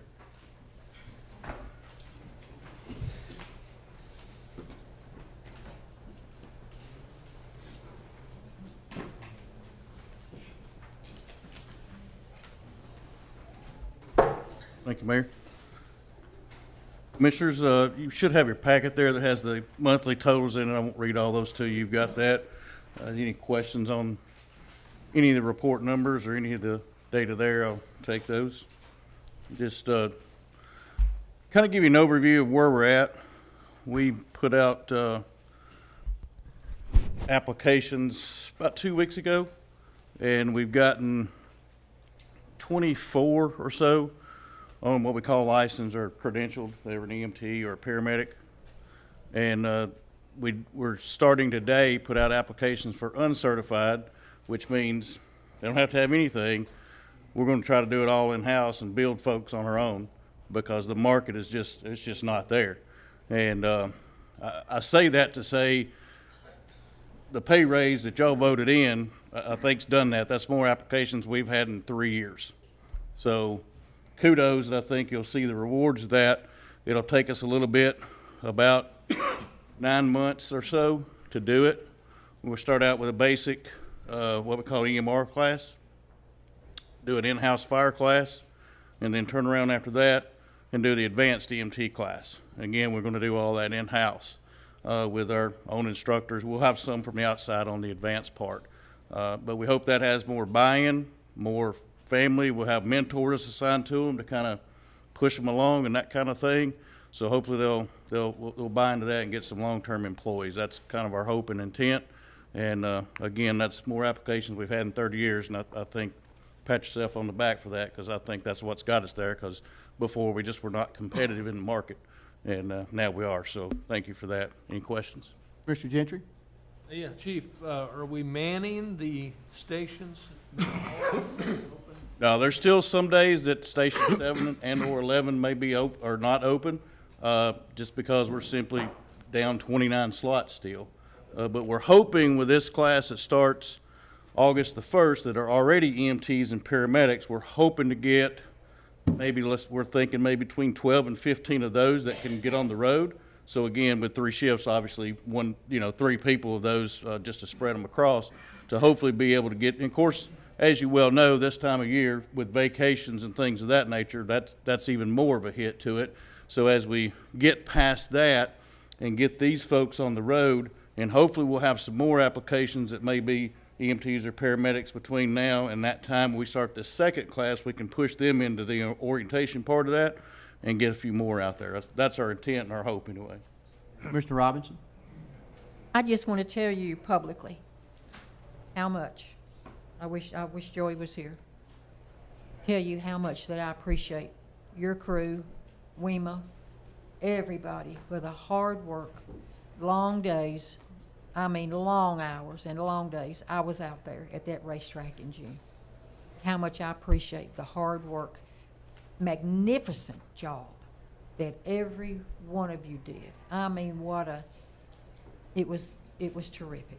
And I cannot tell you how much I appreciate everybody that was out there, and I hope that you'll tell them I said that. Yes, ma'am, certainly. There was a team effort, Sheriff's Department, management. Yes, it was.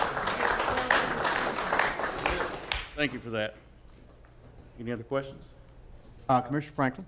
Yeah, I want to thank you guys for, in the process, it's been a tough year or so. Yes, sir. But all the exit interviews, where these people were going, how many were leaving, that was very helpful. And I know that you didn't have time to do that probably at the time, but it was very helpful, helped us. Thanks. Thank you. And Commissioner Ash? Brian, excuse my voice, but it might help going forward if you and Joey could put out a one-pager on staffing analysis about 3 shifts and how many people you have to hire. It's just a lot of people. When I hear them talking, they just really don't understand it. And I've had 50 years nearly of doing it. Sure. So, you know, it takes about 5.75 people, 5.8, just to put one man on a shift. Right.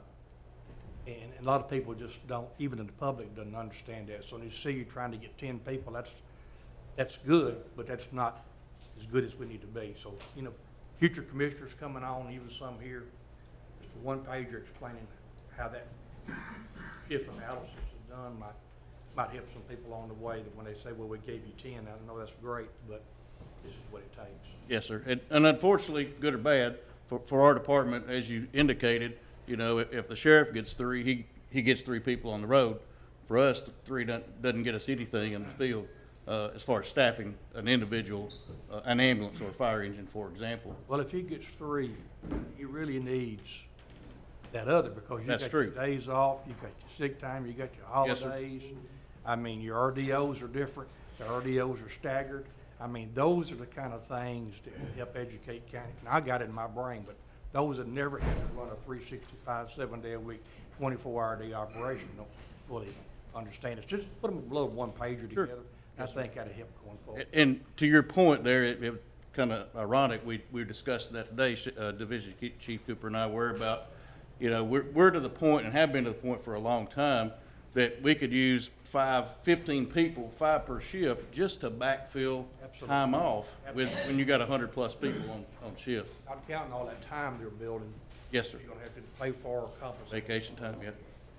Yes, sir. Is there a motion to approve the report? Any discussion further? All in favor say aye. Aye. Thank you, Chief Newberry.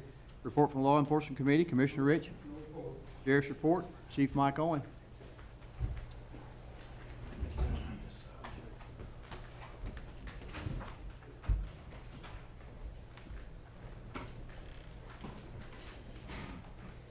Evening, Mayor, Commissioners.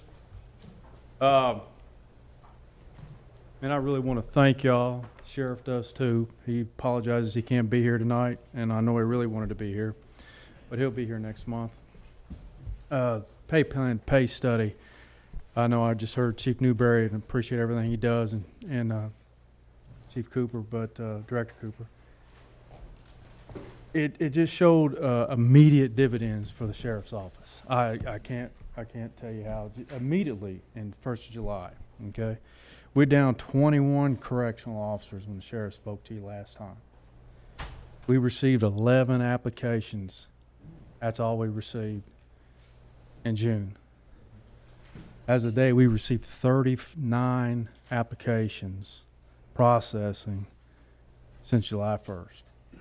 And they're just still coming in, okay? We're only down 13 correctional officers. We've hired 5 for next week already. So I'm hoping by the 1st of September we have a fully staffed corrections division, hopefully.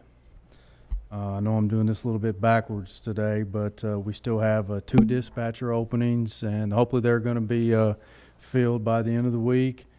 And thank you for the additional traffic person that we're going to get, and also the warrants clerk. We hope to have that warrants clerk position filled by the end of the month. And I'm ecstatic. I mean, we're moving forward. Things are looking good, and appreciate what y'all did. It was a big help, huge help. For to report, last the month of June, as you can tell, calls are elevating a little bit, but it's just time of the year. It's the way it is. Staying about the same in corrections. We're averaging about 405. We're still below the max, which is great. We have 10 active COVID cases in the back there now. Very, very mild symptoms. They don't even realize they have it. A couple of them didn't. They just thought they had a cold. So they're treating that now. If you haven't had a chance to come by and look at the new facility, and I know some of you have, take a peek at it. It really looks good. It's moving fast. It's going to be through, and hopefully sooner than we think. And I think we can staff it now. So thank y'all for that. traffic complaints, doing really good. Only 4 additional roads, or 14 additional roads this month. So it's proven beneficial in this second one that you gave us. We really appreciate when we get him or her rolling. I think it's gonna help, I guess, with all these subdivision things we have coming in or potentially gonna have come in. We're gonna need that additional traffic support. As far as the work buses, both females and males, we only had to pull them in for less than a week. Okay, I think we're back up running full speed right now. I think Mr. Smith out there at the fairgrounds have both of our male work buses out there working. I think they're preparing for the fair. Women are out there working, and everything is looking pretty good right now. And that is all I have. Are there any questions? A motion to approve the report? All right, and Commissioner Robinson. I just got through saying this to Brian, Yes, ma'am. but I want to say this again publicly. And I live out there. I'm not 15 minutes from that track. And I went out there I was out there the entire weekend. A year ago, I was in meetings after the first race. I met with Brian, Lance, and, well, everybody involved in meetings up to now to fix the traffic issue out there at that race. Yes, ma'am. Absolutely. Absolutely. It is teamwork. It worked. Yes, ma'am. That's all I can say. It absolutely worked. I went out there, I rode around all that track. I was out there all 3 days. I rode around that track. I saw the traffic flow beautifully. I mean, in and out of there. It was phenomenal. So to all your guys, to Lance, to you, to Robert, to all your people, thank you for phenomenal race weekend. It was great. And I'll pass it on to everyone. Thank you, ma'am. Yes, ma'am. Any other questions? All in favor say aye. Thank you, Chief Owen. Yes, sir. Report from Education Committee, Commissioner Stafford. Mr. Chair, fellow commissioners, the Education Committee met Thursday, June 9th, 5 o'clock upstairs conference room. I move these minutes be received and filed. Second. All in favor say aye. Aye.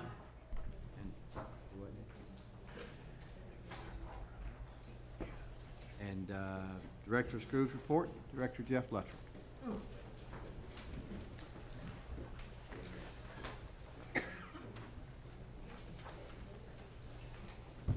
Thank you, Mayor. You do have my report filed. I did give you a summary of our last board meeting. I do want to mention your end average ADM came in, and we did finish the year at 19,344 students, and that is up 1,058 from the previous school year. We've started restoration here a week and a half ago. Right now our numbers, and of course this is early numbers, these will fluctuate. It's already showing increase of 600 students from last year. Now, where will that land? I don't know. But that is, in a week and a half, to be up that much in that process. This tells us that we're expecting the increase of students. Do want to mention that our Family Resource Center is still open during the summer, still meeting the needs of kids, families, and that's an important thing. It's a big time of year, too, of receiving donations. Just to tell you how that works a little bit, during some of the hotter days, some families did reach out to us and some board members that there was some places in our county, believe it or not, some homes and some, apartment buildings that were experiencing cooling issues. And through our connections, Family Resource Center, we reached out to Everyone's Wilson, who in turn reached out to churches, and I'm glad to say that every church, I think every church that was contacted responded. There's a plan now in place that got out to our communities that when these apartment complexes or subdivisions experience this in Mount Jewett and Lebanon, there is places for these families to go if they need a place to cool. So I do thank Family Resource Center for what they do. Just last week, Family Resource Center sponsored a teacher's night for their families. We had, I would relate it kind of to an old, what I would call an old fall festival. It was a little bit hot, but had over 400 teachers and their families with their kids playing games and food trucks, and it was fun. I know you've seen some of it, something we're going to continue to build on. just to show that we appreciate, and it was a really good time. Did include, of course, going to remind, as we always do, sales tax holidays coming up this time of year. That's an important time for us as an education agency due to what that means as kids start back to school and supplies. Also gave you an update on our start of the 22-23 school year. First day will be August 1st. Our first day of teachers will be July 26th. July 25th will be new teacher orientation. I just want to speak on that. We're already expecting over 150 that we have hired. As of Friday afternoon, we were in a meeting where we went through every school looking at their staffing needs. We were down 70. That number has changed some, I think, today. But our principals are working hard in planning. We will be able to manage. Our biggest concern is high need areas, physics, Spanish, and special education right now. But our HR department still continue to work, and we feel that we'll even make strides right up till the start of school with that. I want to give a construction update. I did include for you some pictures. I apologize if they were copied off in black and white. The Stoner Creek, it is coming. You can look through those notes. The progress is there. Started some painting. Gym has been repainted. We've tied it to the building, but some of the rooms are being painted. We are experiencing some supply issues now for really the first time on this project. They've done a great job of being out in front of that, but on some windows and things, especially the FEMA windows, we're experiencing some problems. A lot of people's asking when it's going to be done. The contract on September 30th. There's been several weather days, so we are looking into October, but we continue to meet, and that's a fluid date. And as we narrow it down, we want to get in as soon as possible. On West Wilson Middle School, we are that contract has been approved, and we are hoping to start breaking ground here in August on that project as well. Do want to mention Echo, Mayor Hutto. I want to thank publicly the Chamber of Commerce all throughout Wilson County. We've been working on months, really coming out of COVID. Our teachers did a lot, and they continue to do a lot. And we've been working for months, meeting, and unveiled an initiative this morning. We love our teachers here in Wilson County. You're going to see yard signs. You can get with one of your chambers. They'll have them to distribute $10 a piece. We want our teachers to know when they come back next week that the residents do. And I know we do. I know the support is there for our teachers. A lot of the benefits of this county is directly related to education system and has been for a long time. And so these teachers need it. That they need to know that the residents of this county do appreciate them. And so I would encourage if you could become involved in that and help our chamber. It'd be the great thing about that, it's going to raise money, and that's where they get the money for the scholarships, and that's going to help our young people have even more opportunities. But we do want to make an issue with that and encourage you to also participate. Did include a calendar for you also. I get requests all the time. So there's your calendar for school dates and start times and breaks and all those good things. Also want to publicly thank Michael Smith. Is he still here or did he leave on me? He thought he'd already left the building on me. Wednesday will be his last full work day. He'll be taking some vacation time, but he has another opportunity. I just want to thank him publicly, and I don't want to speak for you, but it resonates with you. My first year as a director, he really helped me and made my life a lot easier. And I think what he's done is I've learned some things from him, and I think he's helped Wilson County. Going forward, even as he leaves, it's how we want to continue with transparency in the finance process as we come up here to you. And so, Michael, thank you. I just want to do that publicly. He's done a great job.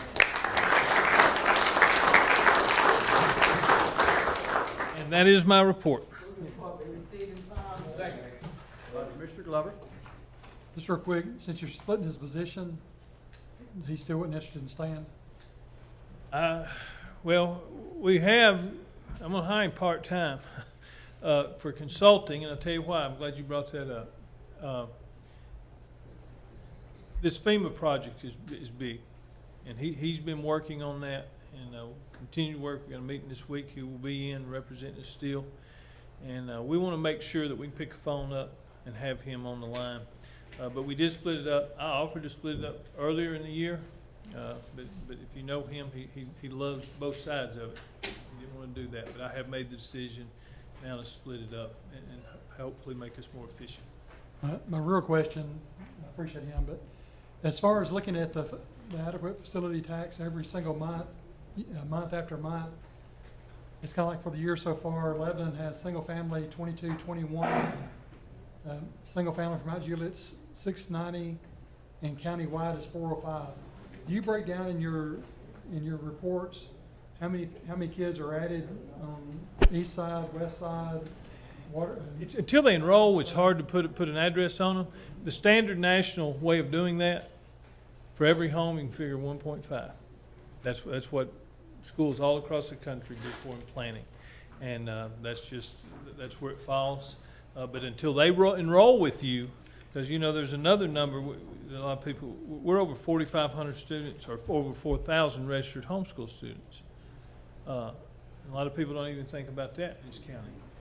What that would do to our population. So until they come and enroll with you, it's hard to put an address on them. But of the 600 that you were talking about, they're registered. They're coming. what part of the county is that? It's varied. It's varied. It's all over. It is right now. It's everywhere. Thank you. Mr. Gentry. Yeah, Mr. Luttrell, when we get the elementary school completed, would you be occupying it during the year, or would you wait till the fall? This Stoner Creek? Yeah. Oh, we're going to move in it. Okay, I just wondered. Because we've got a situation where we've got that middle school split. Right. We're going to be ready to go. We need that school. We need that school. Oh, I agree. I think we should move it. Thank you. No other questions? All in favor say aye. Aye. Thank you, Director Luttrell. Register of Deeds report is in your packet. Ms. Murphy is in the back. I hear a motion to approve that. So moved. Any discussion? Seeing none, all in favor say aye. Aye. Trustees report was also in your packet. Do I hear a motion to approve it? Second. Any discussion? All in favor say aye. Aye. Opposed? Road Superintendent report, Mr. Steve Murphy.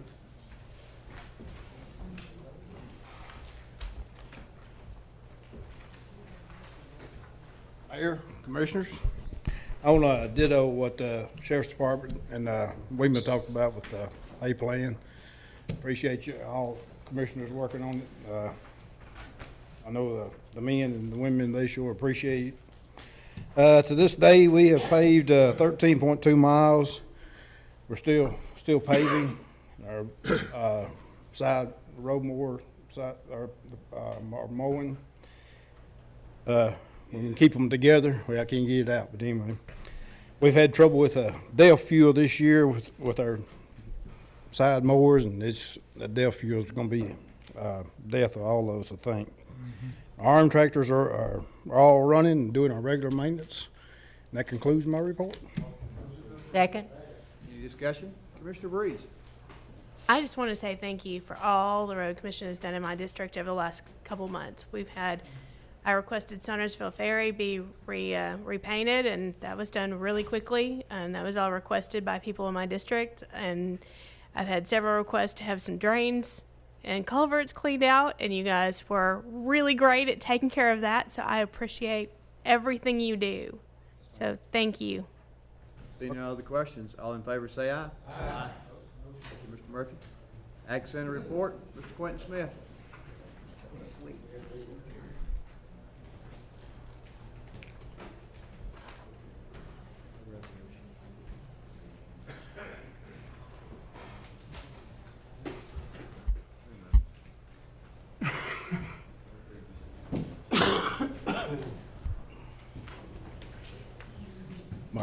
Mayor, Commissioners, many of you's been out there at the fairgrounds. We got a lot going on, a lot of construction.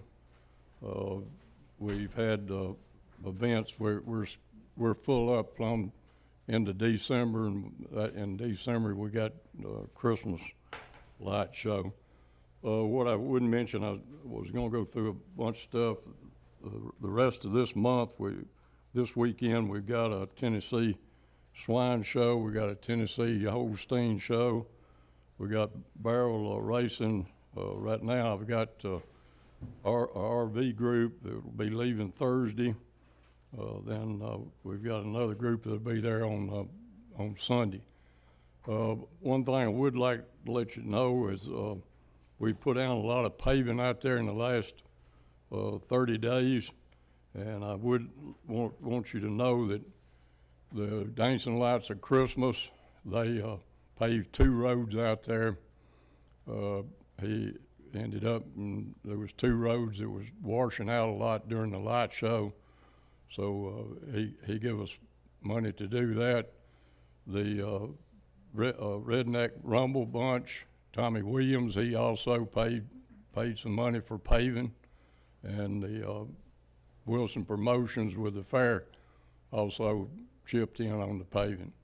So we like I said, we've got a lot of construction going on, and if it wasn't for the sheriff's office and road commission, I don't know what we'd do, because it takes a lot of help to turn those events around as fast as we're having to turn them around, because we're 7 days a week. We ain't got any day that we hadn't got something going on in not just one spot either. We got them going on 3 or 4 spots. With that, is anybody got any questions? Is there a motion to approve the report? Any discussion, folks? Seeing none, all in favor say aye. Aye. Thank you, Quentin. Expo Director report. Ms. Gail Hibby.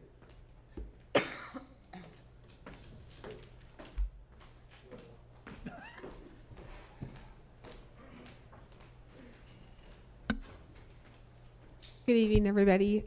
You have a copy of our report on your desk, and I was already given the question of why there was a loss of $17,000 for the month of June of this year, and there's really kind of 3 points that go into that. Somebody described our scheduling as like Tetris, because things move, change. Sometimes they want this month, sometimes they want this month, and they kind of fluctuate. So that's a part of it, a large part of it, because actually the 2 biggest events that netted us $30,000 in June of last year aren't till this month in July. So that we'll see that come back up in July. One of the other things is I still have, I don't know, probably 5 or 6 older contracts that were negotiated prior to me coming on board. So they were negotiated with different rates and so forth. And one of those happened in June. So that was about a $12,000 variance of what it would have been if I had written it with the current rules that we have, as opposed to what it was written with at the time. And then it's kind of the law of averages is really what it is. It goes up, it goes down. I am tracking everything compared year to year, so I can kind of see what's causing what. But I can tell you, when you look at this chart right here, in in May of 2021, we got $100,000 of that COVID money. And so that spiked us up quite a bit for 2021. If you back that out and then compare year to year, there's really only a $50,000 difference year to date. So it kind of puts it in perspective when you take that huge spike out. But if you look at the calendar, I'll echo what Quentin just said. It's full. We're trying to find spots for people. And one of the other things that's changing just a tad bit is we're doing a really good job in getting South Hall full with different kinds of events also. So sometimes those fill and we don't have main exhibit hall full, but the weekends continue to be in great demand. And we are booking into 26, 27. So anybody have any questions for me? Seeing none, do I hear a motion to approve the report? Second. Any more discussion? Seeing none, all in favor say aye. Aye. Thank you. Report for Public Works Committee, Commissioner Weathers. Ag Center Manager, Commissioner Scruggs. No report. Animal Control, Commissioner Marlowe. No report. Audit, Commissioner Bernard. No report. Able Tax, Commissioner Walker. No report. Development and Tourism, Commissioner Vanata. Yes, Development and Tourism met at 5:30 this evening. We will have minutes in your packet, but one quick comment. Jason gave us a quick report, an update on the race, and for the 4 days, Thursday, Friday, Saturday, and Sunday, from the revenue from the hotels, they brought in $1.3 million for those 4 days. So I think that says a lot for Wilson County and tourism. Thank you. Ethics, Commissioner Ash. No report. Finance, Commissioner Gentry. No report. Health and Recreation, Commissioner Patton. No report. Insurance, Commissioner Ash. No report. Judicial, Commissioner Glover. Judicial met on Monday, May 15th at 4:30 in the upstairs conference room. We'll be receiving file. Any discussion? Seeing none, all in favor say aye. Aye. Opposed? Planning and Zoning, Commissioner McFarland. Rules, Commissioner Gentry. No report. Urban Type Facility Board, Commissioner Scruggs. Type Facility Board met July the 1st. Minutes are in your packet, be received and filed. Any discussion? Seeing none, all in favor say aye. Aye. Opposed? Finance Director's Report, Mr. Aaron Maynard. Mayor, I have no report this evening. And with that, I will say this, by next week or a little bit after, we will start with a work session on the ARP funds. All funds are in and recorded. I have reached out to utility districts and asked for them to give me an update on their proposals that they have, as well as the broadband proposals as well. Since the resolution we passed, none were accepted at the state level, so therefore that has come out now. So we'll put those back in the pot again. They are going to send that to me, so we'll have those for you to look at as well as the $4.5 million TDEC money that goes, and they have a separate plan for that. And Christie in our office will administer that grant as well, which will also give them additional things for the utility. And then everything that everybody else has submitted will be, I'll lay it out in front of the Budget Committee, and then you guys can kind of go from there. You may say, hey, let's come back and do bits and pieces at a time. You may have some things that you want to submit to the Budget Committee in the budget meeting in August, and so you'd be able to do that if you'd like to and move some of the projects on a little faster. But you do have all the things that are there. I do have the insurance one. I know you're going to ask me that in there. Thank you for reminding me on that. Any other questions about ARP? I'll be definitely more detailed when we get to that.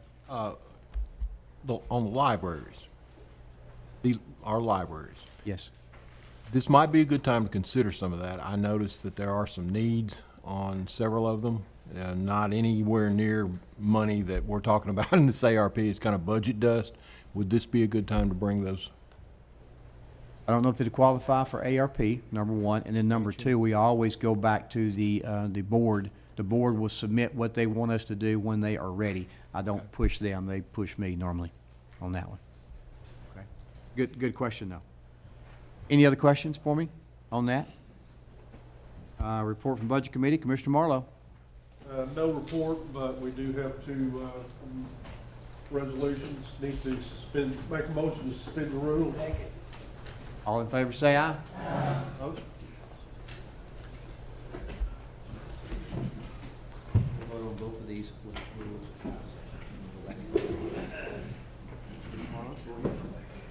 Resolution 22-7-2 to amend the budget and appropriation resolution by approving Wilson County Board of Education Budget Amendment 2023-1. Motion. Second. Motion is second. Now, any discussion on these? Seeing none, are you ready to vote? Please cast your vote.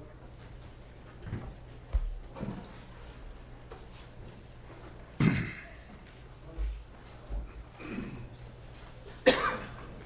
Jones? All hearts and minds good with your vote? Please record. No resolution passes. Resolution 22-7-3 to amend the budget and appropriation resolution by approving Wilson County Board of Education Budget Amendment 2022 School Federal Projects Funds 142. Motion to approve. Any discussion? Seeing none, are you ready to vote? Please cast your vote.